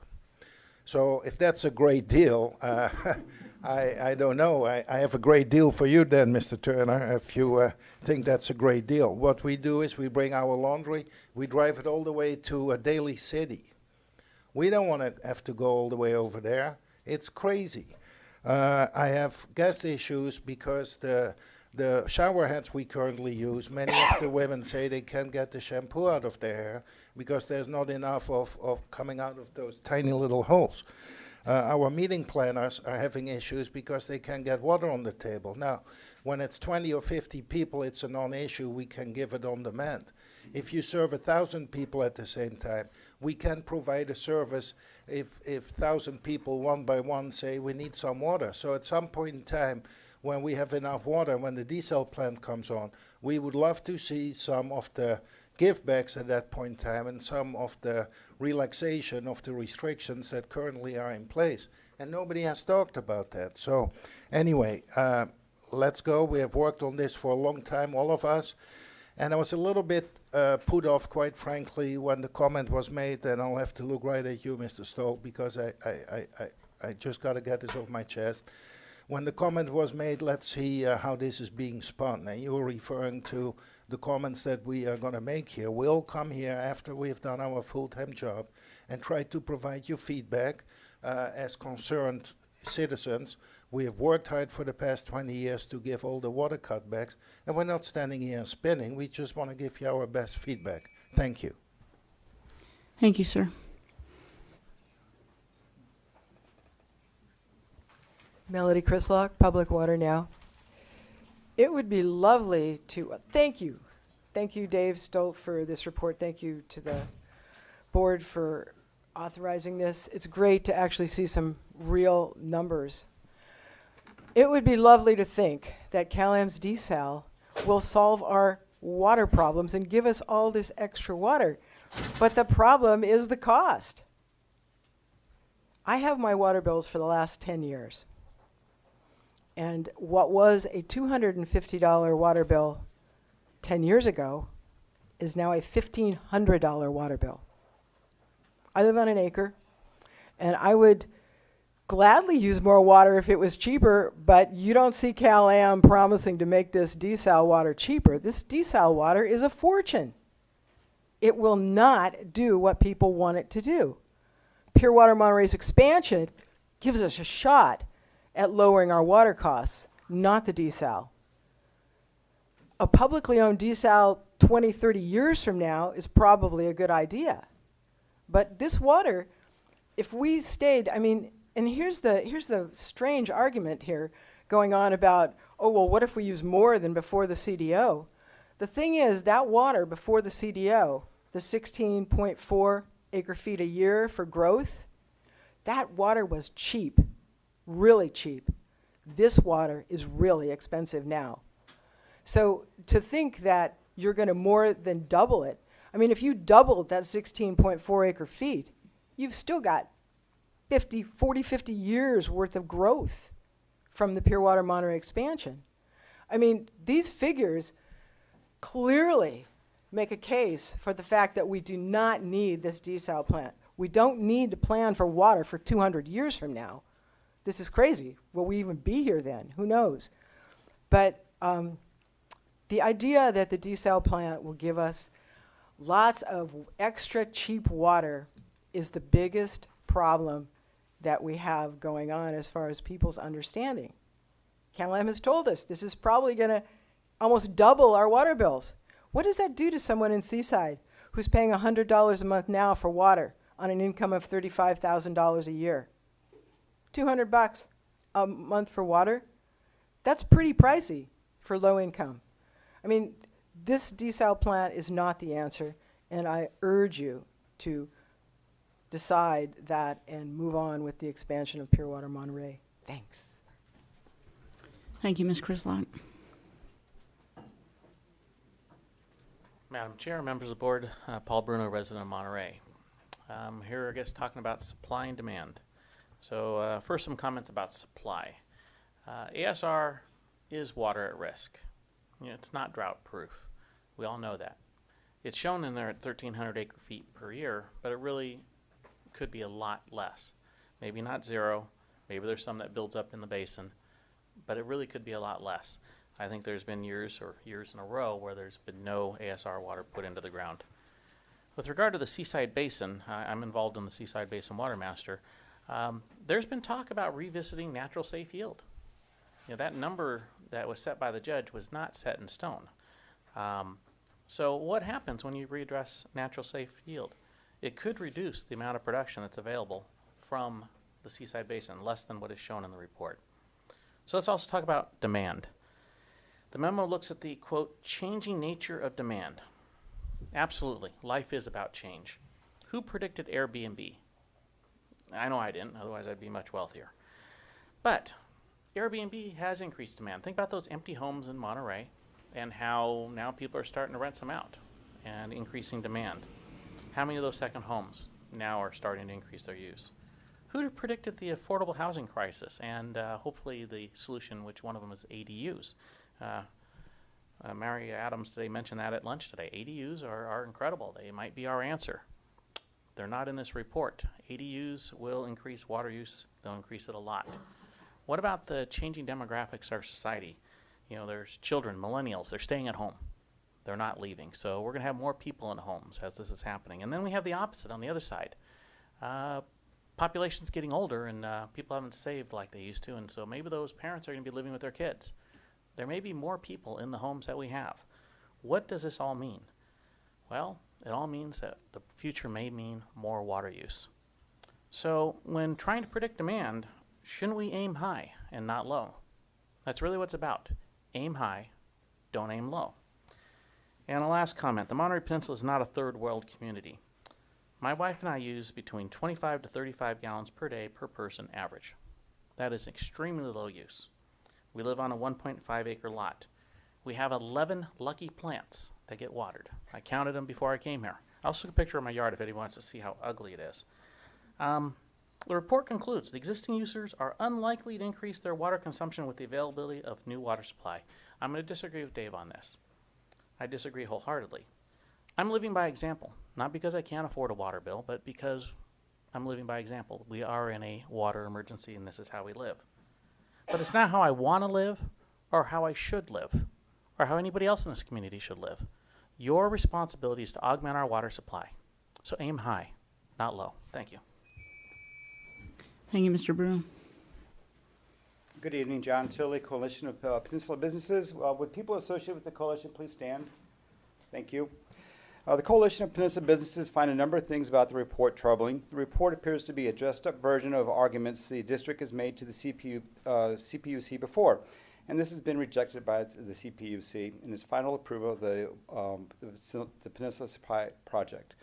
The report seems to constitute a second bite at the apple. Now the Supreme Court has rejected all appeals, including that of the district. The principal conclusions reached are problematic. The first conclusion, contradicts a number of CPU's findings of facts in its decision approving the supply project. Fact number 19 by the CPUC says that the Pure Water Monterey expansion alone fails to produce a sufficient supply or sufficient supply flexibility or reliability. Fact number 25 is that construction and operation of the supply project will allow Cal-Am to meet reasonable demand, provide a reliable and secure supply, and include a reasonable buffer against uncertainties, and satisfy all other reasonable needs. Fact 73, there's a need for additional water supplies over and above any water savings that can be accomplished through conservation and use of recycled water or other purchased agreements.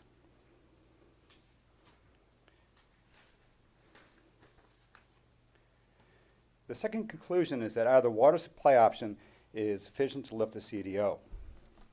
The CDO specifies it shall remain in effect until Cal-Am certifies with supporting documentation that it has obtained a permanent supply of water, and also the Deputy Director of Water Rights concurs, given that the supply option does include a desal plant and does not and cannot comply with the standard mentioned above.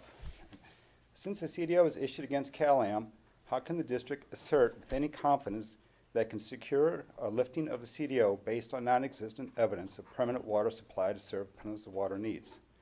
The fourth conclusion is that there are several factors contribute to pressure decreasing per capita water use. As mentioned earlier, the CPUC rejected this argument by stating facts of findings, point number 29, that the assertion by some parties, including the district, that the downward trend in water use in the district will continue. This is just not convincing.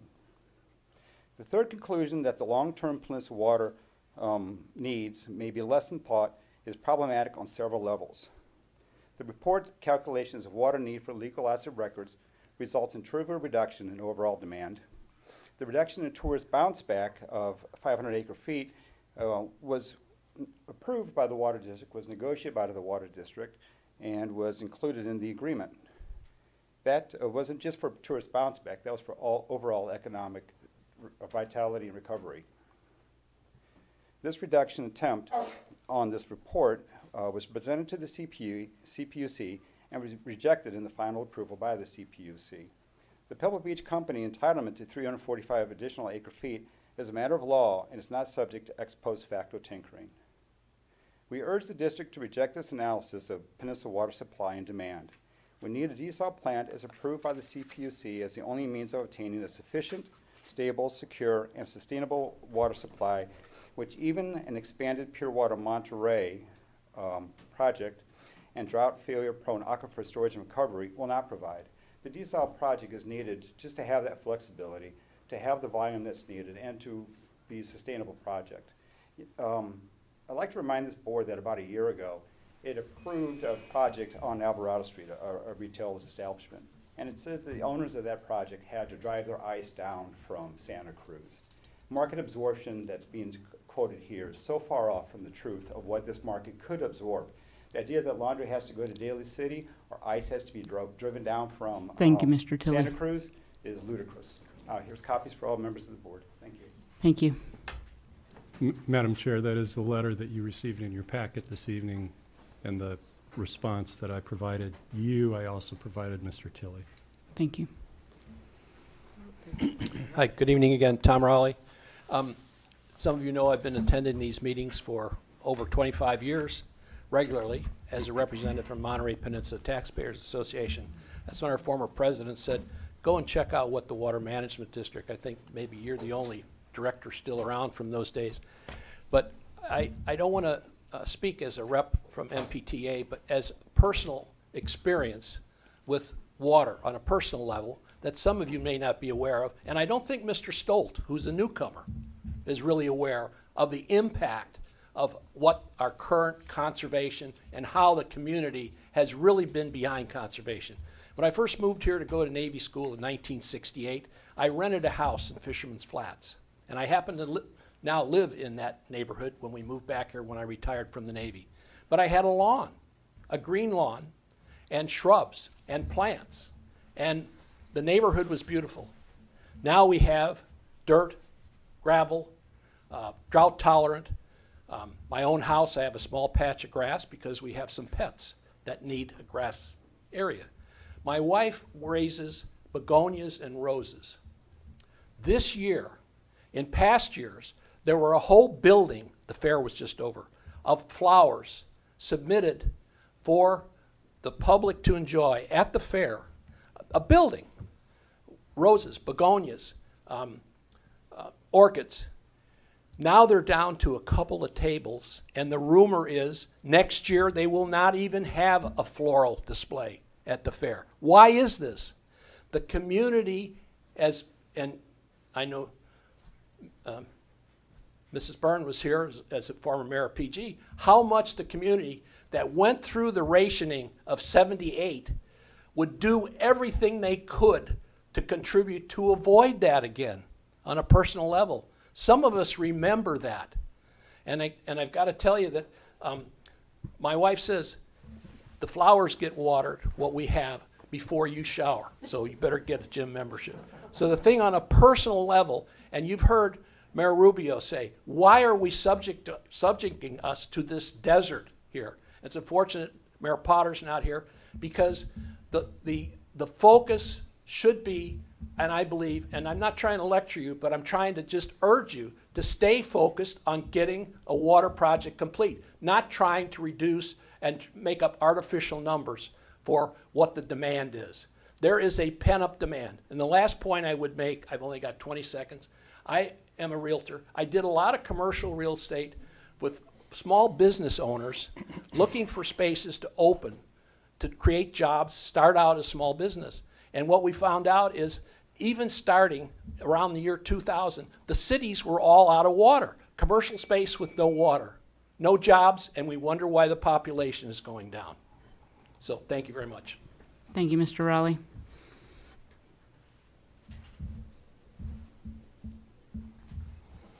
Madam Chair, Directors, my name is Gary Curcio. I'm the Director of Government Affairs for the Monterey County Hospitality Association. To be candid, I had not planned on speaking this evening. I need to correct the record.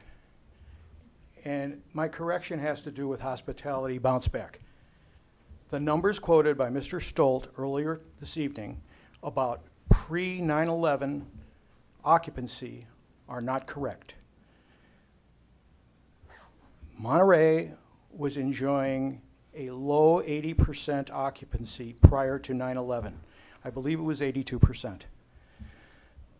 Monterey, as many other tourist destinations, are part of a comp group of other destinations that compare their occupancy, their average daily rate, and there are 10 destinations in this comp group. We are 9th on the list of 10 of occupancy in our comp group in the low 70%. We cannot get back to those pre-9/11 numbers without at least 500 acre feet for hospitality bounce back. Because remember, the 500 acre feet for hospitality bounce back is not just for hospitality. It is for business. We need to have that water to get our peninsula back to where it was prior to 9/11. Candidly, I'm suspicious. The water project has had, let's be frank, a great month. There have been some major victories to the project, moving it forward, as I thought we always all intended to have happen. Some positions have obviously changed. But now that it is getting close to the goal line, we need to change the numbers. Is that because it's not feasible if the desal project has to be purchased? Suspicious to me. I'm going to simply close by saying, from hospitality's perspective, we have to have that 500 acre feet of water if we ever want to get back to where we were prior to 9/11. Please do not even consider setting us back 40 years, starting over again. My God, how long does this have to go on? We need the desal project. Thank you. Thank you, Mr. Curcio.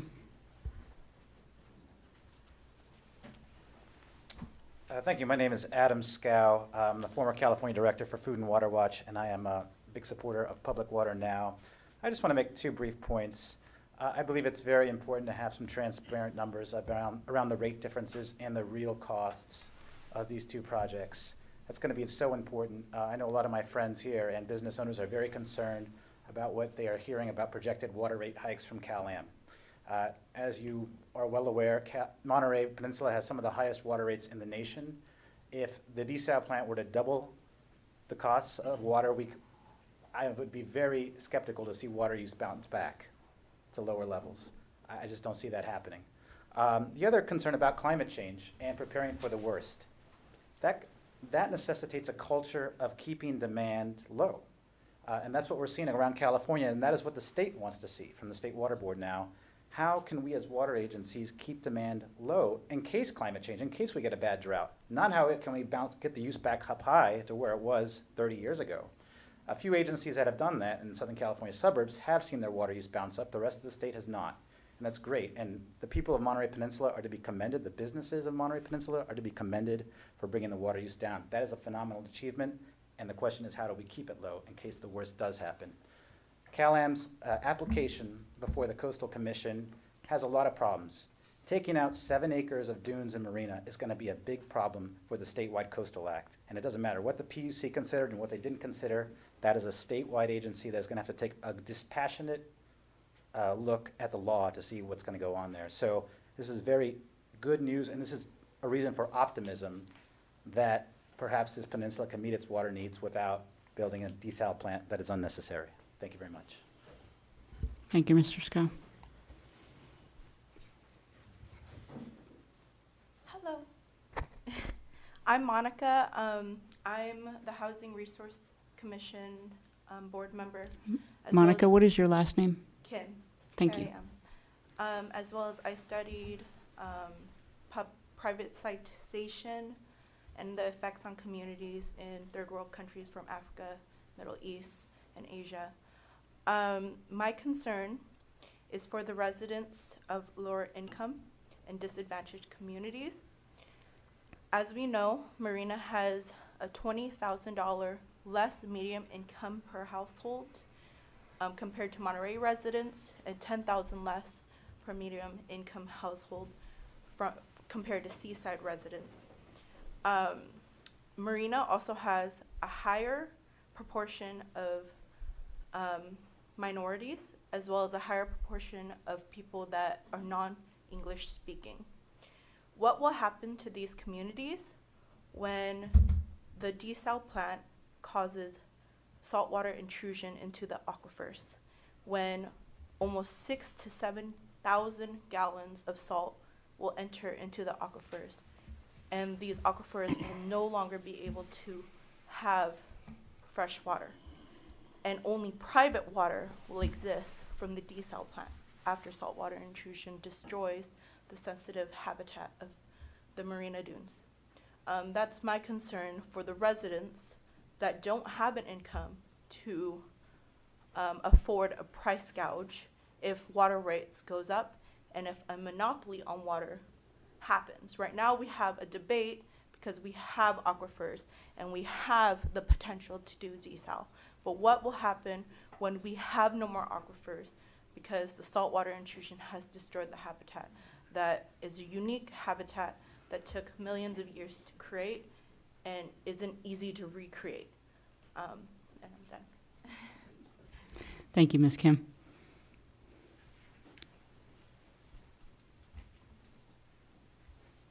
Amy Anderson from Carmel. I'll be brief. I kind of want to back up what Susan Schivoni said a while ago. I've been listening and I've read this report, and I appreciate what the general manager did in looking as much as you can. When you look at numbers and you project them, what you do is just best practices, and you look at history and you look at projections and you do your best job. People keep using the word tonight, the desal plant. We need the desal plant, the desal plant. Well, why can't we say we may need a desal plant sometime down the road when the Monterey One water project looks like it's not going to be enough, but it clearly does look like it's going to be enough for some time. And if it became necessary to develop a desal plant that was publicly owned, that wouldn't cost the residents the amount that a privately owned desal plant would cost us, then we'll look at it at that time. But there is no such thing as the desal plant. We have options, and I think looking at the numbers and realizing that these costs, going from already the most expensive water in the nation to maybe twice that cost, is really something that has to be considered, as well as the priorities of the state to reuse water, to lower our CO2 emissions, which would be very high with desal. There's all kinds of reasons to go down the path of counting on Monterey One water and then seeing what we need in the future, and as a community developing a public plant, if that's what we need to do. Thank you. Thank you, Ms. Anderson. Is there anyone else wishing to speak?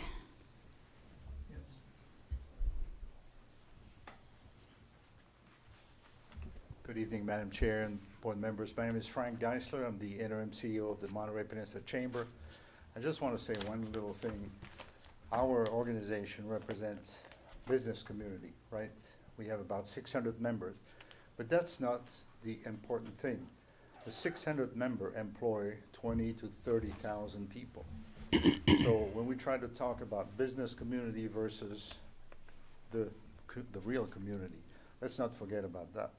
The second thing I'd like to mention is that computer models and projections are fine. I really deplore the fact that we've not been part of this conversation. I think the hospitality industry has not been part of the conversation. Let's talk together. We're part of the problem. We're part of the solution as well. So thank you very much. Thank you, sir.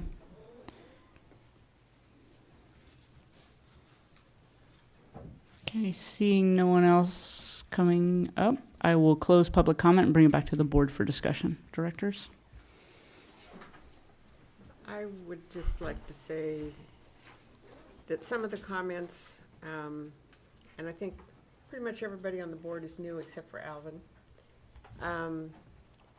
are the same arguments that were used for the dam and for other water projects. We heard the arguments for the dam. It should have been smaller. It should have been in a different location. Maybe we don't need it until down the road. Well, down the road we have none. We wouldn't be having any of this discussion had we put the dam in. And that's what people are saying about the desal plant. Well, we'll do it later. We'll make it smaller. We'll put it in a different location. You will not have a solution. This is part of the overall solution, and it's part of the recycled water project. It has to be a combination, and it is something that will offset drought issues and unreliable other water sources.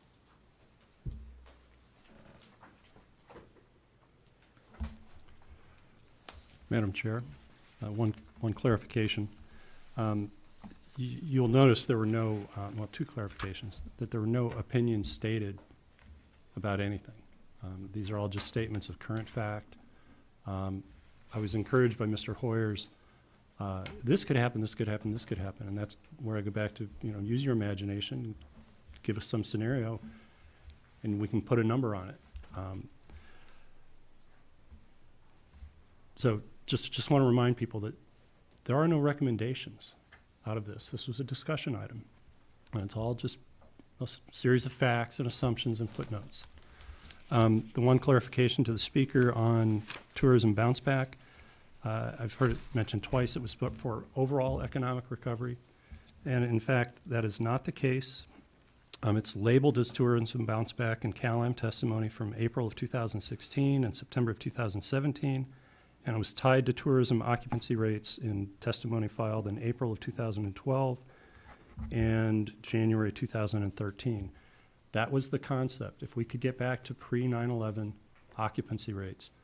In the report, the pre-9/11, the year 2000 occupancy rate was cited and footnoted, and it was 72%. So we're just dealing in facts that we can support and looking deeper into the story. I mean, I've said in here, we can't even support our own district number of 1181 acre feet for for legal lots of record.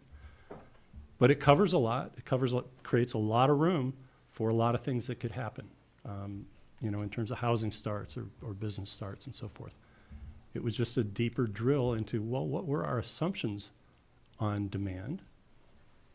But the starting point and the modifications are all based on fact. Numbers don't have opinions. That being said, we've presented the current scenario with a high-end adjusted scenario and a low-end adjusted scenario. All three of those are still out there. It's just you can make your own decision based on what you see, but there's no decision being made as a result of this report. Well, through the chair, how can we make a decision? I think this is good information, but how do you refine it where we can make a decision? There's not a decision to make. I want to know, how can we refine this information to make a decision? Do we have to do an EIR? This report, I know it's probably going to, somebody in the Coastal Commission could probably got this report, and they look at it and say, okay, what do it mean? Well, if it don't have a board backing about it, it doesn't mean nothing. It was an exercise. Now, how can we turn that and not an exercise? I believe when you put this kind of work in, it needs to be a decision made behind it. There needs to be a vote behind it. So what are we voting on? I don't understand what the decision you want. When they refine this, how can we get the true information? Do we have to do an EIR? Do it come out in the allocation EIR?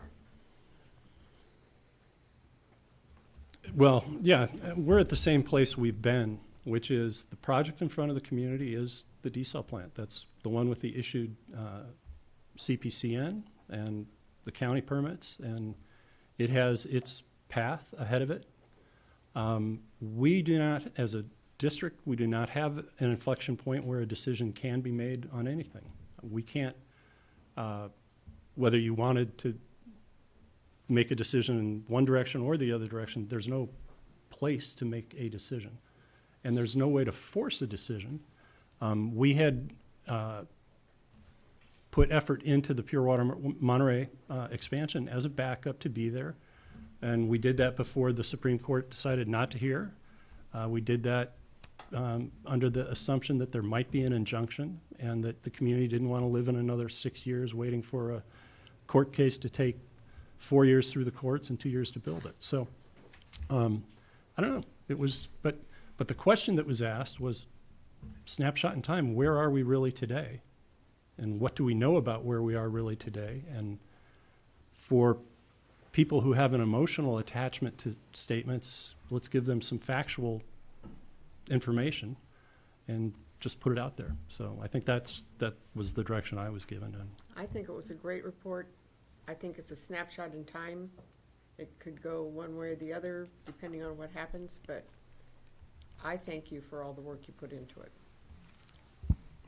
Madam Chair, I'll echo that. I really do. I also really appreciate hearing everything from the community. I learn more each time, and I also come away with questions that I want to call a couple of you up and say, so, I learned things, and I'm just so very grateful that that we've had this discussion. And there is, we're not going to have a vote on anything tonight, but I think that we've all learned a little bit more about where it is that we are. And I agree with you, Dave, that this was just like a snapshot in time. And I appreciate it. I thank all of you for being here tonight, for staying through all of this to hear it. Through the chair. I appreciate the report too. I think some of the dilemmas that we have in the community and what I hear and even what I've said in the past too, I try to base things on data. So this is the first time that we've had a kind of complete picture, I think, at least from wrapping the various assumptions together into a reasonable presentation, a reasonable conclusion about the demand numbers. But I think there's some underlying issues here that I think everybody needs to understand, and I hope the rest of the district board also appreciates this too. People say we're going to go back 40 years. Well, we can't go back 40 years because the climate is changing, the costs have changed. There's no general plan out there today you can look at and calls for a huge growth component. It's not there. So the speculation that people have about short-term rentals increasing, or the population demographics changing, or the kids going to stay home longer, or more older people are going to be living with their kids and therefore not leaving, all those demographics, all those things may happen, but those are speculations too. So you can't challenge real numbers, I think, with more speculation. You're calling this speculation. These are real numbers. If this is a discussion, and I'm assuming this is what we have, and that's kind of laying a foundation, at least, for some good interaction, whether the cities have something to say about this, the business community has something to say about this, developers have something to say about this, but residents too have also something to say about it. And I go back to Adam Scow's comment earlier about the cost difference between these two projects is a driving dynamic that can't be ignored, because most of the water bills are paid by residents, not by business. So you may be accused a huge component of the community, and I'm not denying that at all. But nobody's here speaking in numbers about the cost to residents. And I just think this presentation tonight puts perspective onto where the costs are. And the couple of commenters, others who commented, say we need some cost numbers in the discussion. I agree with that. I think that's really important. The fundamental differences, I think, between either the desal or pure water expansion, there are two fundamental issues that I think are just overwhelming to me. One is the environmental footprint between the two are stunningly different, and the costs are stunningly different. And we can't ignore those two options, and I'm sure not going to ignore those two. You know, I appreciate the report so we can move on, but Director Rowley is right, the cost. You know, I look at 1.2 billion for a desal plant, then I look at 190 for pure water. It's the cost that I'm concerned about. You know, I love to get as much water as we can, but you know, when one project can give us enough water to 2043, I've seen that number. I feel confident on that. And if we need desal, I feel confident on that. But right now, I look at the cost of these projects. I look how fast we can do them. I'm not excited about how fast we're doing this one over here right now, but hey, it's getting them on board. It's getting these projects. So I'll close with that. But if we could vote on something in the future, just don't run this out here. You know, we got to stand behind something. We got to stand behind something, and I don't believe we standing behind a expensive desal plant. I'm a ratepayer, and my city is a ratepayer, and I don't think they want to look at 1.2 billion and don't even own the thing.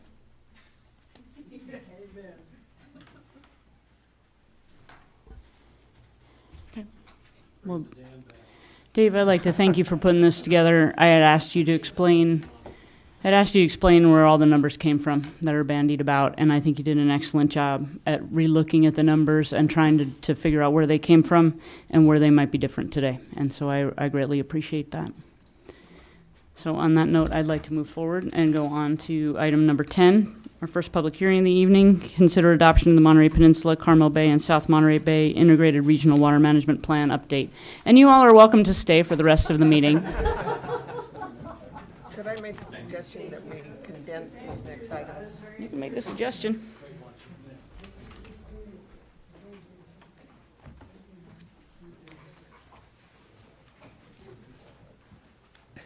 So if there's anyone left out front, there are plenty of seats in here.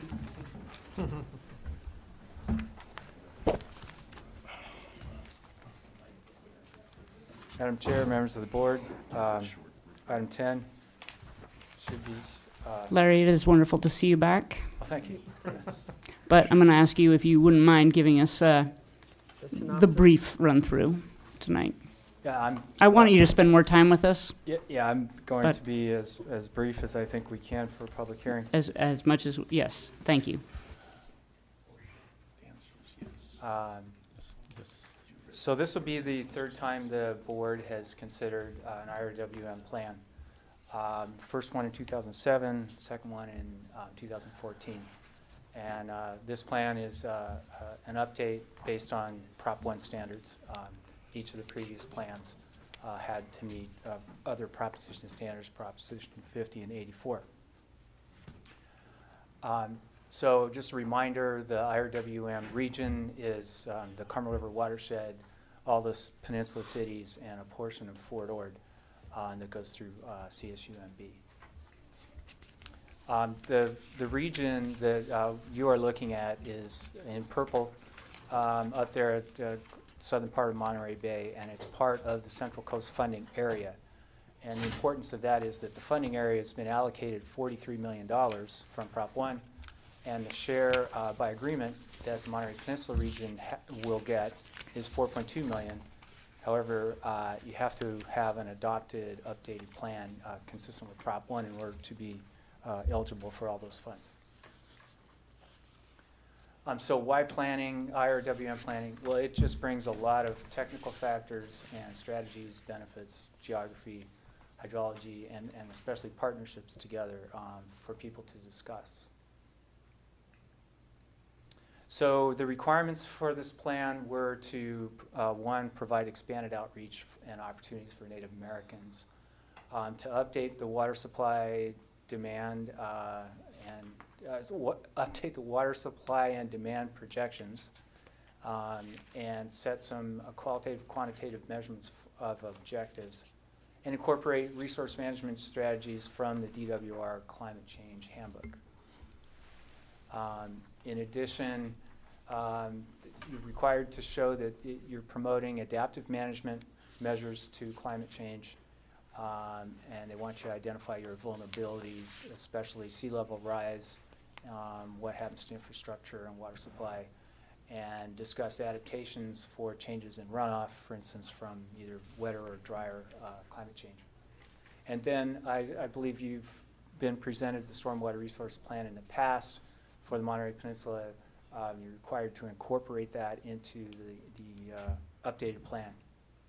And then this updated plan includes an updated project list that is going to be pushed forward for grant implementation funds.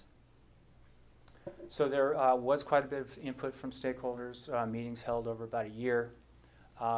They decided to reduce requirements for inclusion into the Regional Water Management Group, and they expanded the membership of the Regional Water Management Group to include many more organizations in the cities, as well as several of the cities themselves.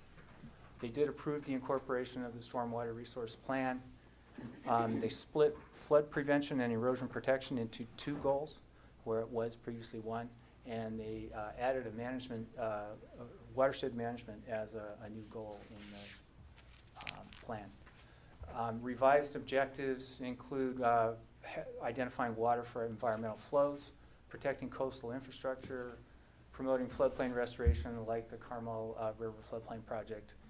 Talked about managed retreat from coastal erosion and from erosion along the Carmel River stream side, restoring natural stream function in all the streams throughout the area, prevent downcutting in the Carmel River main stem. There was a lot of talk about wildfires and can we have an objective to manage fuel to prevent wildfires. Instead of identifying measures to mitigate effects of climate change, they changed the objective to implementing measures to mitigate effects of climate change. So there are 4 projects that were ranked that would be pushed forward in a grant application that you will see in the coming future. One from the City of Seaside, one from Marina Coast District, one from City of Sand City, and one from City of Monterey. And most these projects have to do with recycling water and with capturing stormwater for use in water supply. So I've got 6 recommendations that you may want to try to take in order. There were no written comments that received by the district, so you should receive any public comments and address those. So the second recommendation is to direct the general manager to address the comments and incorporate them into a final update. Make a finding that the plan is exempt from further CEQA environmental review. There is a section of CEQA that makes it statutorily exempt. Approve the resolution to adopt the plan. One of the requirements that the Department of Water Resources has for this implementation grant is that the plan be adopted. They do want to see a final draft that they will review for 60 days and make comments. And so that gets to the 5th and 6th recommendations to authorize the general manager to make changes and modifications as a result of Department of Water Resource review, or as a result of agency input that from agencies that would adopt this plan. All of the projects that are being pushed forward by local agencies require that those local agencies adopt the final plan. And then it would also authorize the general manager to amend the project list from time to time. There will be a second round of implementation grant funds available, hopefully next year. And for that, there would be a project solicitation, which would mean that the project list would potentially be changed that's included in the current plan. So those are my 6 recommendations, and I'd be happy to answer any questions that the board has on the plan update. And we have to work on briefer, shorter. No, that was great. Thank you, Larry. I do want to add that 2 projects were ranked with higher priority than the 4 projects that you saw. One was the desalination plant, and the other was Pure Water Monterey. But the solicitation had a single line that said ineligible projects include compliance obligations. And because of the CDO, the desal plant was considered a compliance obligation, so it was kicked out. We said, well, Pure Water Monterey, it's just a public project that's helping out with water supply. They said, well, you were actually identified in the cease and desist order, and the effective diversion limit is reduced when your 3,500 comes online. You're a compliance obligation. So Pure Water was also kicked out. So the remaining 4 may or may not have enough juice to them that they get approved, and they could get approved at less than our proportionate share under the funding agreement. But we have assurances that that money won't be given to others. It'll just be held back and available for the next round that Larry mentioned. So hopefully we don't lose any money through this process. Great, thank you. Do any directors have questions? This is my list of questions. All right, I'll hang Well, on for I'll one tighten second. them up a little bit. Is your list a little shorter? Yes. Okay. Director Hoffman. Welcome back, Larry. You're having too much fun, it sounds like. Just clarification on the summary. It's mentioned that the district is preparing a grant application for $2.37 million and change, but then on the last page of it, it says the district is currently preparing a grant application for $1.894 million. So which is the right number? The 1.89 million was what was initially going to be applied for, and it turned out that that's number's been updated, so I just need to make the 2 numbers consistent. It's been updated to 2.37 million.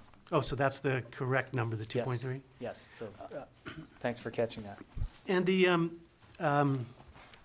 as I read this, that our region is eligible to receive 4.2 million, and so why aren't we, or the collective, proposing projects at least equivalent to the full 4.2 million? TWR is splitting the funding into 2 rounds, and so they're limiting in round 1 how much you can actually apply for.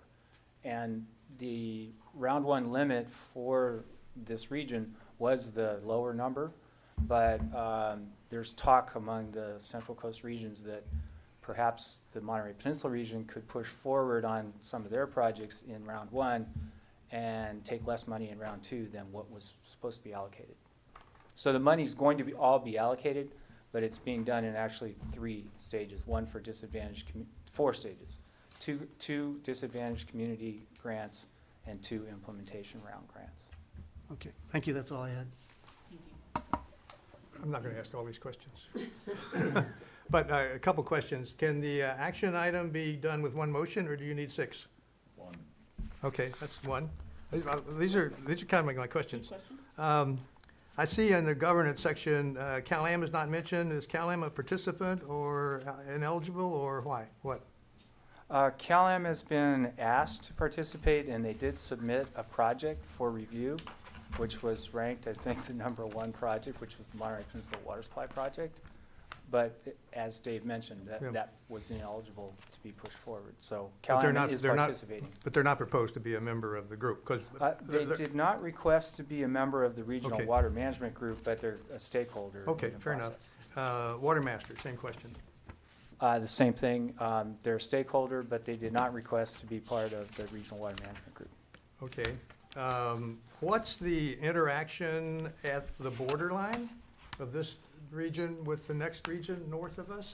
I'm really thinking about the seaside, the basin, interaction with the Fort Ord and that other next, I mean, isn't Seaside split between 2 regions or not? I mean, Marina Coast Water District gets to participate in 2 regions. So the Greater Monterey and ours. So the interaction, so the DWR wanted to know with the previous IRWM plan update, well, how are you going to address this gray zone in Fort Ord that's between Greater Monterey County and the Monterey Peninsula? And so we wrote a whole chapter on those issues of trying to make sure that projects that are proposed within the Fort Ord region don't slip through the cracks of the 2 regions. And so there's a whole chapter on that. It's included as an appendix in this IRWM plan update. And so one of the projects that was proposed is actually a project that is outside of the Monterey Peninsula region. It's over on Coe Avenue in the Ord community, but it will potentially have benefits to Seaside, and it has benefits to the Marina Coast Water District. And so even though it's geographically outside of the boundary, it can be included in the project proposal, and this is exactly what was discussed in the Prop 84 IRWM plan update, that the 2 regions wouldn't restrict projects geographically, that the projects that are within the Ord community could go into either one of the plans. Okay, that's what I wanted to hear, because I did read the discussions, but I didn't see the conclusion you draw on how can you make agreements between 2 areas and jointly fund or separately fund, but think of it as a 3-dimensional puzzle in Fort Ord. Okay. And that's how we try to address that. My last question is SGMA issues. I know you discussed them, but do you avoid SGMA generally? The only SGMA requirement in this region is additional reporting in the Seaside Basin. The Carmel Valley Alluvial Aquifer is not subject to SGMA because it's under the jurisdiction of the State Board. But obviously, the district and the stakeholders need to be aware of what's going on in the Salinas Valley Groundwater Basin, because that does affect the Seaside Basin. And so there's some discussion about that in the region description. Could there be a SGMA project that's between 2 planning regions? I mean, does the SGMA itself exclude that ability to jointly fund something or not? Well, I mean, you can always agree between 2 regions on how to do something. Okay, fair enough. I'm done. Any other questions? Okay, so then I will open this item up for public comment.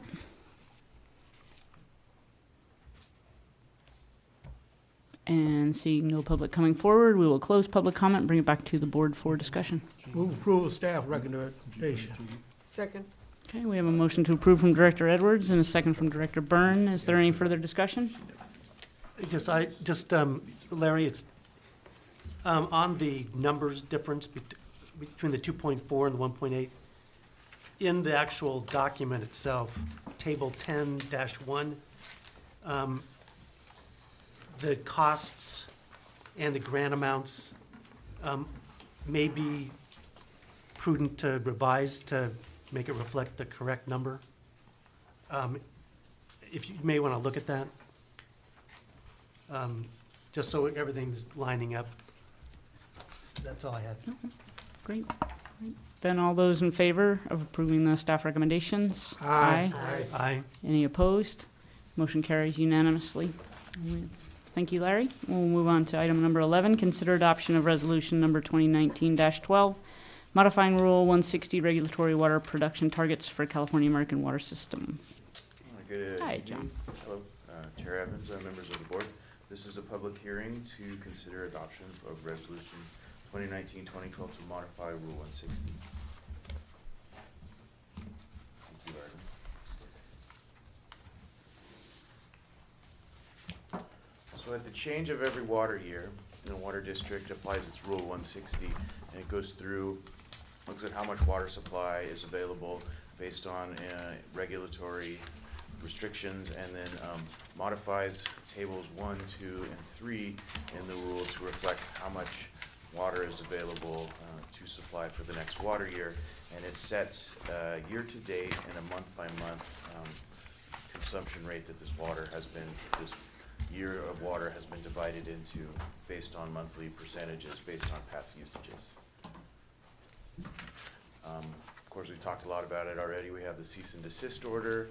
We have the seaside adjudication decision, and the new thing we'll have in this water year is Pure Water Monterey will start injecting water in 2020. Will build up its operational yield, and as Dave stated earlier tonight, any water that's produced will go as a one-for-one offset for the CDO effective diversion limit. So we'll be tracking all of that as we go through this in this next water year. To remind us all where we're at, we're coming into the 2020 water year, so we have 8310 acre feet in the Carmel River and 1820 in the coastal areas of the Seaside Basin, and the allocation has ramped down to 0 in the Laguna Seca area. So these tables will reflect those numbers. And so this is kind of words of what our graph just showed us. We've taken water years 2013 through 2018 for each of the different systems, the satellite systems, Laguna Seca systems, and the main system, and we've compared the water usage over those because it reflects both drought behaviors and wet year behaviors. And this is after instituting the tiered rate structure, so this would feel it reflects the behavior of the community in the use of the water off the main CalAm systems. And so we take these percentages across the bottom row and we multiply them out by the months by what we have, and then the math comes out this way. So these will be the tables that will be going into Rule 160 that will then be used when Dave gives his general manager's report and says how close we are. And again, we watch these to see if we're getting ahead of these numbers at the end of the month's end target. If we're getting ahead of them, we have a whole set of rules that talk about how we need to go into rationing so we can make sure we have enough water to get through the end of the water year. So that's why we're doing this. This is the Laguna Seca area, and so 0 times anything is 0. And when we add that, we go and we look at the Carmel Valley end of month targets. And so this gives us an idea and something to go on. We really look at kind of the main system target and the lagoon and the satellite systems to understand if we need to make any adjustments as we move forward through the water year. We use these numbers also to when we go through and we talk every 3 months about how to make the quarterly water budget and how to use these sources of water in a compliant manner. So the recommendation for this public hearing would be to adopt the resolution to modify the regulatory water production targets for the CalAm systems for water year 2020, and direct staff to incorporate these tables into Rule 160, and to file a notice of exemption at the Monterey County Clerk's office. With that.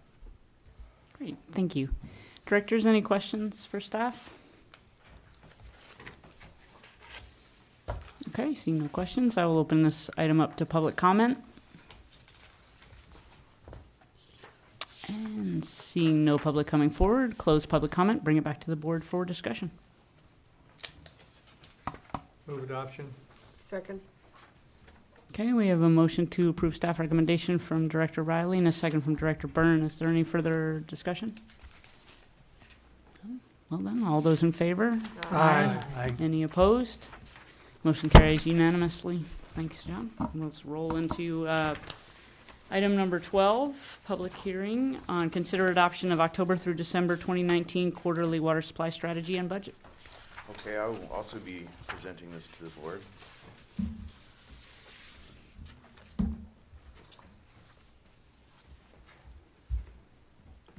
Thank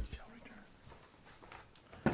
Okay, so again, when we meet quarterly, and we meet with our quarterly water budget group, which is CalAm, the district, NOAA Fisheries, State Water Rights Board, and Fish and Wildlife, to talk about how these different water rights orders and the desires of the different regulatory agencies, how we can produce water out of the Monterey Peninsula water system in the most environmentally responsible way and the most compliant ways to all of these rules that have been set forth upon the resource system over the years.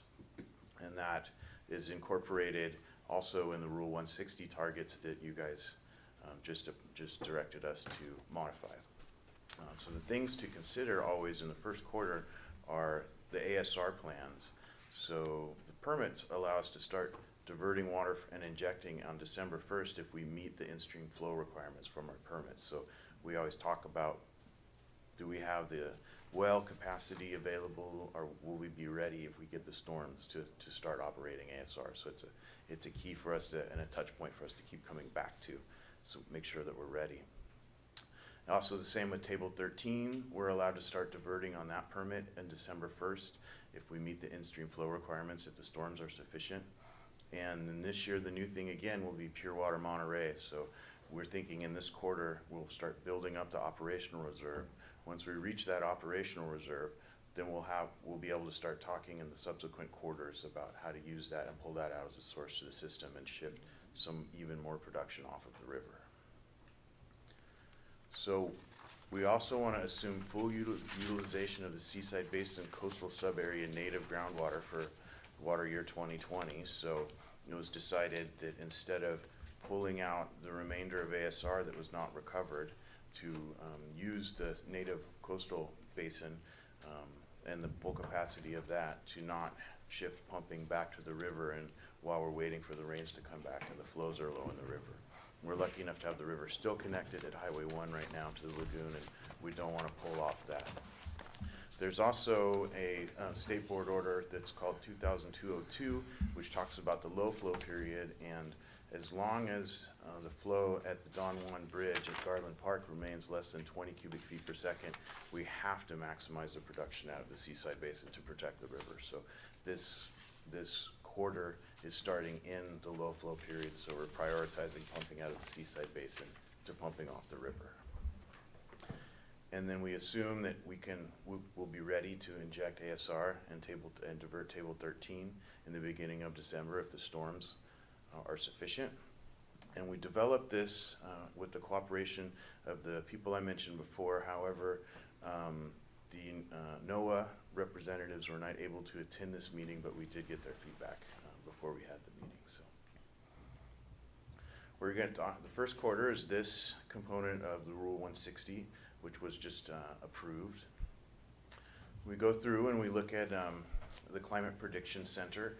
So we say that there's a weak El Nino happening right now, so the chances of having a wet winter or a dry winter are equally the same, is what they say. So we would take an average water year and say, during an average water year in December, how many operational days or how many days are the flows in the river usually above the threshold. So that's how we kind of plan for what we would put in December, so not knowing what's going to happen. Just so we have a placeholder and understand that we want to be ready to inject ASR if we get the opportunity. So that's reflected in here where we have large amount of pumping, the 350 acre feet in the months of October and November in the Seaside Basin in the coastal areas, and the lower amount of pumping in the lower subunits of the Carmel Valley alluvial aquifer. You can see the October and November is characterized by the low flow rules that are set upon us by the state board orders.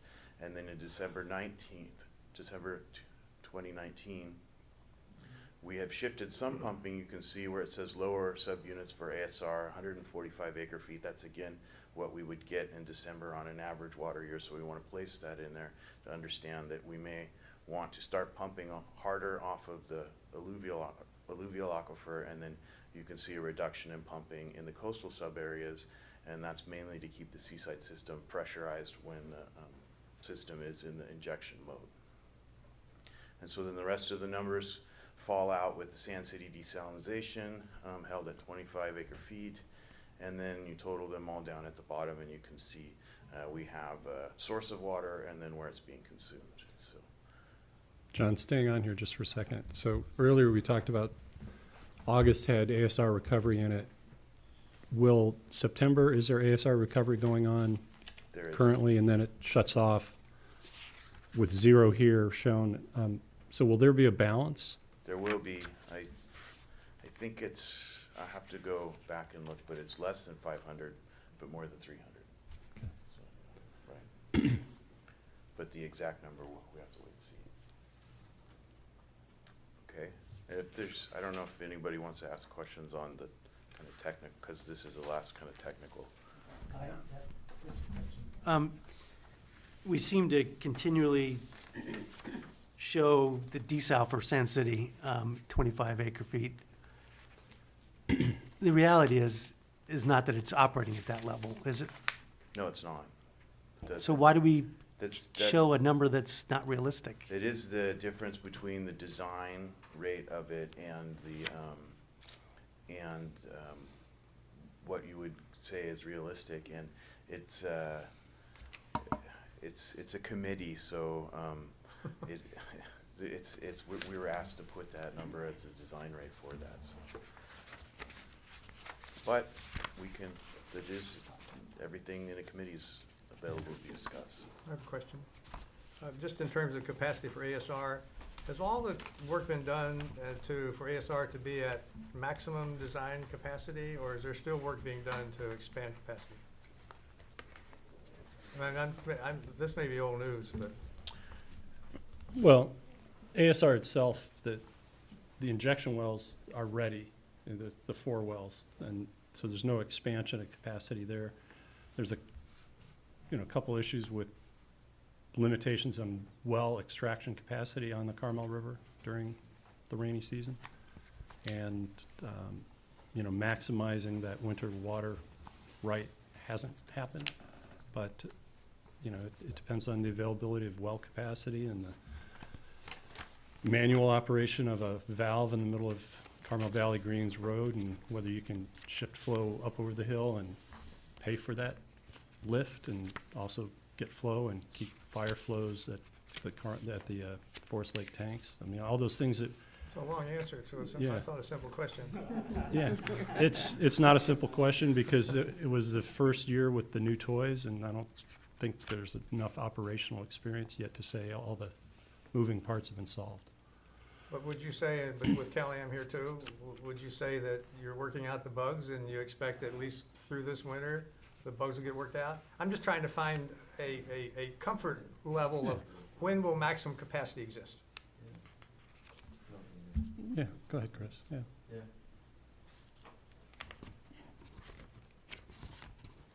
This is Chris Cook with California American Water. Everything General Manager Stoltz said is accurate in terms of in 16-17 we had a really good ASR injection year. That was right after we rehabbed almost all of our lower valley wells. So the wells are the biggest constraint right now, but exactly as he said, there is valves that need to be throttled in Valley Greens that make operations complex in terms of where you'd flow them.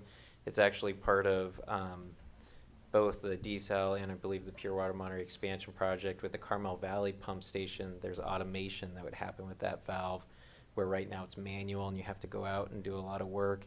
So that would make a big difference in terms of it. So I would say in terms of really maximizing it, we need to really maximize our well production from Carmel Valley, and there's a lot of ideas on that. We've actually started with all of our well rehabs to do additional piping that would allow us to do annual chemical rehabs of those wells with Baker tanks. That's more efficient than only going out every 5 years, and you have that specific capacity go down and then come back up.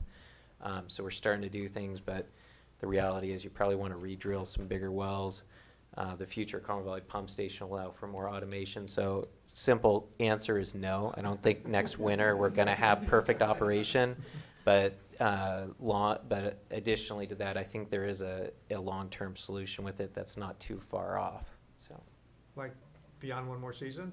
Longer than one more season? well, I would say, you know, with the lower valley wells, it would be 1 or 2 more seasons, but with that automated valve system, that's when Carmel Valley Pump Station would be installed. So either with pure water miner expansion or desal, I think that's a good part in terms of not major infrastructure, but operational efficiencies, where you're not manually throttling a valve, you're actually using controls. Okay. The answer is no. Yeah. Yeah. Yeah. Yes. So- No. Thank you, Chris. I had a Thank you. I had a question, kind of following up yours, or maybe it was Gary's, on the Sand City desal. That's the projected amount that we would receive, but are they using their desal for their own use? You know, so it goes into the CalAm system. They have allocated 5 acre-feet from their own entitlement, but those recipients just see it as if it's a CalAm bill. So there's no municipal use off the desal plant that they would take water for. It's all going into the CalAm system. And, you know, to Director Hoffman's point, you know, I give you a report and it'll be 2 months in a row of 0 or 6 acre-feet, and then suddenly it's a 26 acre-foot month. And, you know, this last one. But, yeah, we've had this discussion before, and I think just because it's small in size, we haven't stuck it to it. But it's never come in 3 months in a row near 25 in the last 3 years. Okay, thank you. The satellite systems, again, the allocation has gone to 0, and so we wanted to just reflect that there, on the bottom of this table, there is actual use that happens in there, and CalAm will provide the water. They also will not short the coastal sub-areas in order to provide the water. So the plan was to do that and to pay for the overages and the decision with the improvements that they have done. And there is a plan to rectify this by connecting these systems to the main system. And CalAm also has filed for a moratorium on setting new meters and intensification of use in that area in order to combat this issue. So the recommendation to the board would be to adopt the proposed water supply strategy and budget for CalAm's main and Laguna Seca water distribution systems for the first quarter of water year 2020, corresponding to the period of October to December 2019.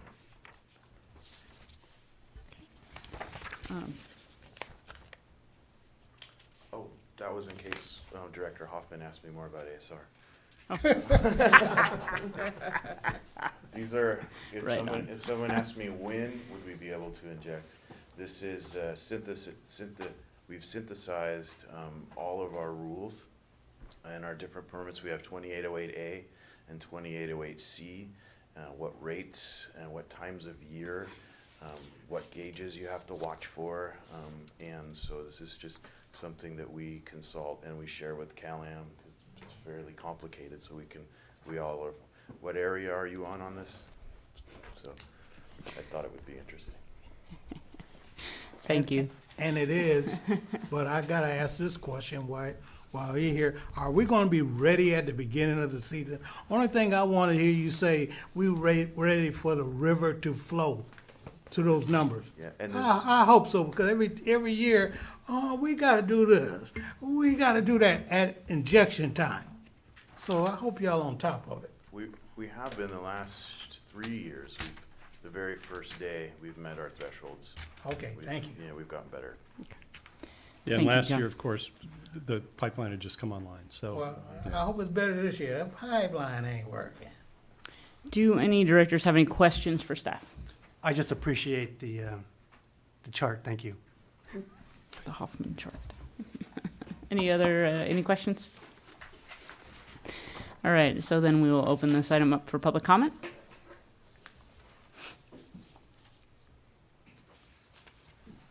Still moving slow.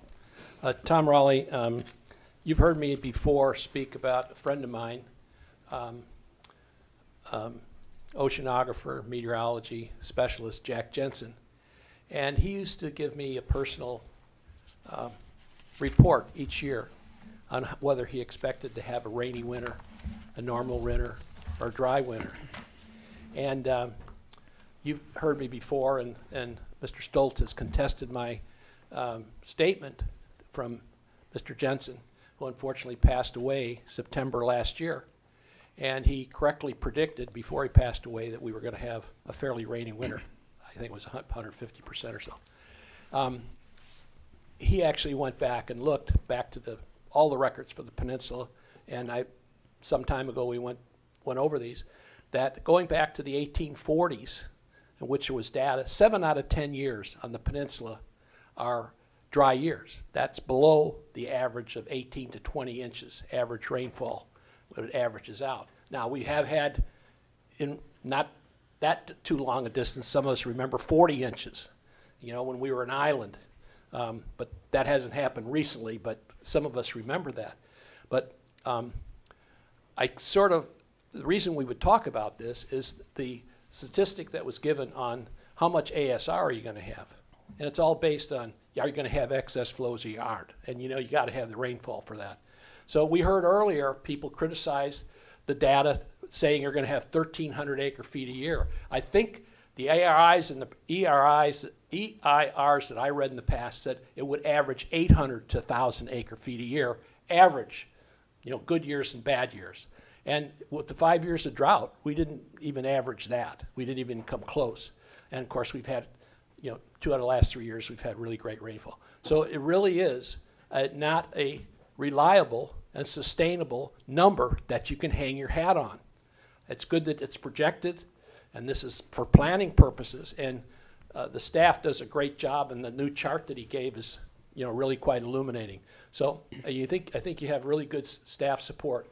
But again, I'm sorry to say that I can't come each year like I have for about the last 5 years and say, this is the kind of rain we're going to have this winter. Although, based on today's early sprinkle, who knows? Maybe this will be another good rainfall year. So thank you. Thank you, Mr. Rowley. Anyone else wishing to speak? I just want to let you know, we actually rely on the old Farmer's Almanac. Better tool. All right, then I will close public comment and bring it back to the board for discussion. Move to approve. Second. Okay, we have a motion from Director Byrne and a second from Director Edwards. Any further discussion? Just a quick comment. ASR is supposed to be an average. It's not supposed to be something you depend on every year. So you got to look out 5 or 8 or 10 years, and then once you have that much kind of experience, you have an average. We will get information to the board and frankly to the public. John and I talked about this right before the meeting. There is a section being drafted in the supplemental EIR about the performance of ASR in a long-term operating scenario with all the climate data. Keep in mind, the drought that we had was after 4 years of full permitted operations. We started in 2010, I think, with the permits, 2010, 11, 12, 13, so 5 years. And we were in a regime where you can't leave it and build it up because we were under the order, which was if you put it in the winter, take it out in the summer so you don't stress the river. So you'll learn all about what it's supposed to do in a normal setting and its vulnerability or not to drought.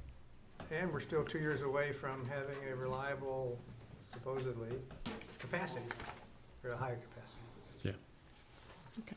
I just want to say, John, thank you for this presentation. I've heard it for a couple of years now, but tonight it seems so much clearer. I'm not sure what you did to change it, but Thank you. It's maybe it was the third time or fourth time it's a charm, but thank you. Director Hoffman got a comment. Yes, sir. Yeah, just, I know it's a small number on the desal plant for Sand City, and I know these are targets. But at some point, I would think it'd be appropriate to include reality and not hope. But again, I realize it's a target. But if the target's not anything near what is happening, then at some point, I think reality needs to set in. Right, and I take that, and I think that what we do at those meetings is we actually go in and we talk about the status of all the facilities, what work's being done on them, but then it always does end up at 25, I will say that as well. All right, so I will call the question on the motion on the floor. All those in favor? Aye. Aye. Any opposed? And the motion carries unanimously. We'll move on to item 13, consider adoption of resolution number 2019-13, authorizing an amendment to MPWMD Board Meeting Rule 12, establish a board meeting start time at 6 p.m. So I only have 12 or 13 pages of PowerPoint. All right. No, Better this was brought by the director to the chair, just as a concept, because we've had a number of late meetings and probably will continue to do so if we keep firing out reports like tonight's and the one that we expect at the special meeting in November and the one we did last month. And there will be time to time where just the business of the district is short, or it could be long. But the request was made to look at a 6 p.m. start time. One director requested a hard stop time. That didn't make it into this motion, I don't believe. But we would need to make a change to the meeting rules in order to effectuate this, so it has to come back to you. Okay, are there any questions?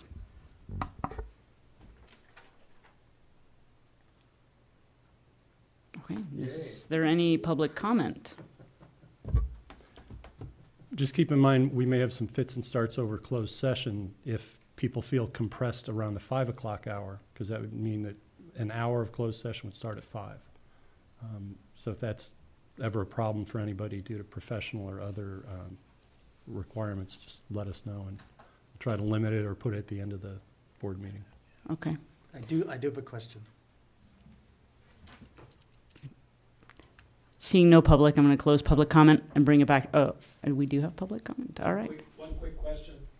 Michael Beer often makes comments, and at last month's meeting, he made one suggestion he ever made is to not have your meeting, the November meeting, the feasibility report, the same time as the Coastal Commission hearings up in, I think it's up in Half Moon Bay. Half Moon Bay. Yeah, I think it's 13th, 14th, and 15th, so I don't know what the date of your November 12th. meeting. So there's no conflict.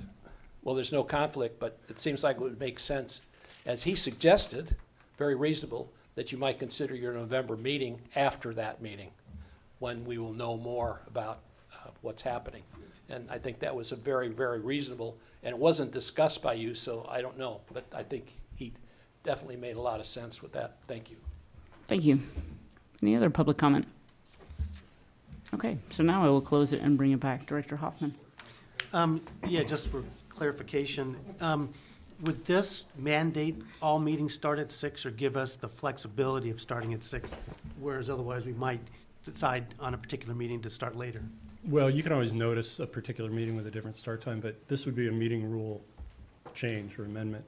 So it would, you know, we want the public to know when the meetings start on a regular basis and not surprise them very frequently. So it would make it a 6 o'clock start time. And if you felt the need to, and when we've done starts at 4 p.m., we've done some things before. So special meetings or just special start times could still happen, but yeah, it's, you know, this would be where they go. The district, they start at 6. And Yeah, I just wondered if an agenda particularly was short, and then just for convenience, maybe start at the later time because of the length. I just wondered if this would have the flexibility. It sounds like not really. not really. Okay. You just get out earlier. Okay, Yeah. thank you. One thing I'd like to put forward to the board for for thought, and since we're in discussion now, since one director had requested a hard stop, would it be worth entertaining an idea of moving to 2 meetings per month and putting in a stop, and then if there's business that needs to continue, going to a second meeting? I'm just putting it out there. No, I would not agree with that. And I'm the one that wanted a hard stop time. But counter to that, I would say that the chair and vice chair need to be more conscious of the length of the meetings and the agenda items. I put that on the chair and the vice chair. Because Just these a are. comment as well. I know sometimes at the Board of Supervisors, if there is a contentious or a lengthy issue, we will limit the public comment to 2 minutes if there are a lot of people who are willing to, who want to speak. So, it's something that you could consider. Okay. It's not always 2 minutes, but sometimes it is. Okay, all right. Yeah, and for your edification, it wasn't until this morning that we realized that the discussion of supplies and demands was going to result in what we saw.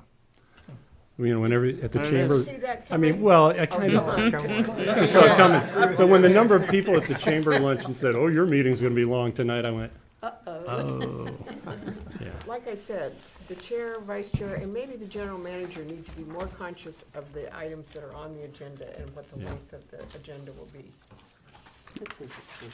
Take that under advisement. Well, I Anyone would else? move approval of the 6 o'clock start time. I will second that gleefully. Okay, so there is a motion from Director Byrne and a second from Director Adams. Is there any other further discussion? Just not still on that point, I just want to respond to Tom Raleigh. Can I do that after we vote? Yeah. The Coastal Commission meeting is going to be on Thursday for the subject matter of the CalAm. So it'd be the project. 14th. The Thursday, the 14th, not the 13th. That's all I just say. Okay. Got a day's grace. Great, anything else? All right, then there's a motion to move the start time to 6 p.m. All those in favor? Aye. Any opposed? Motion carries unanimously. As always, staff reports in the back, instructional information, and with that, we are adjourned.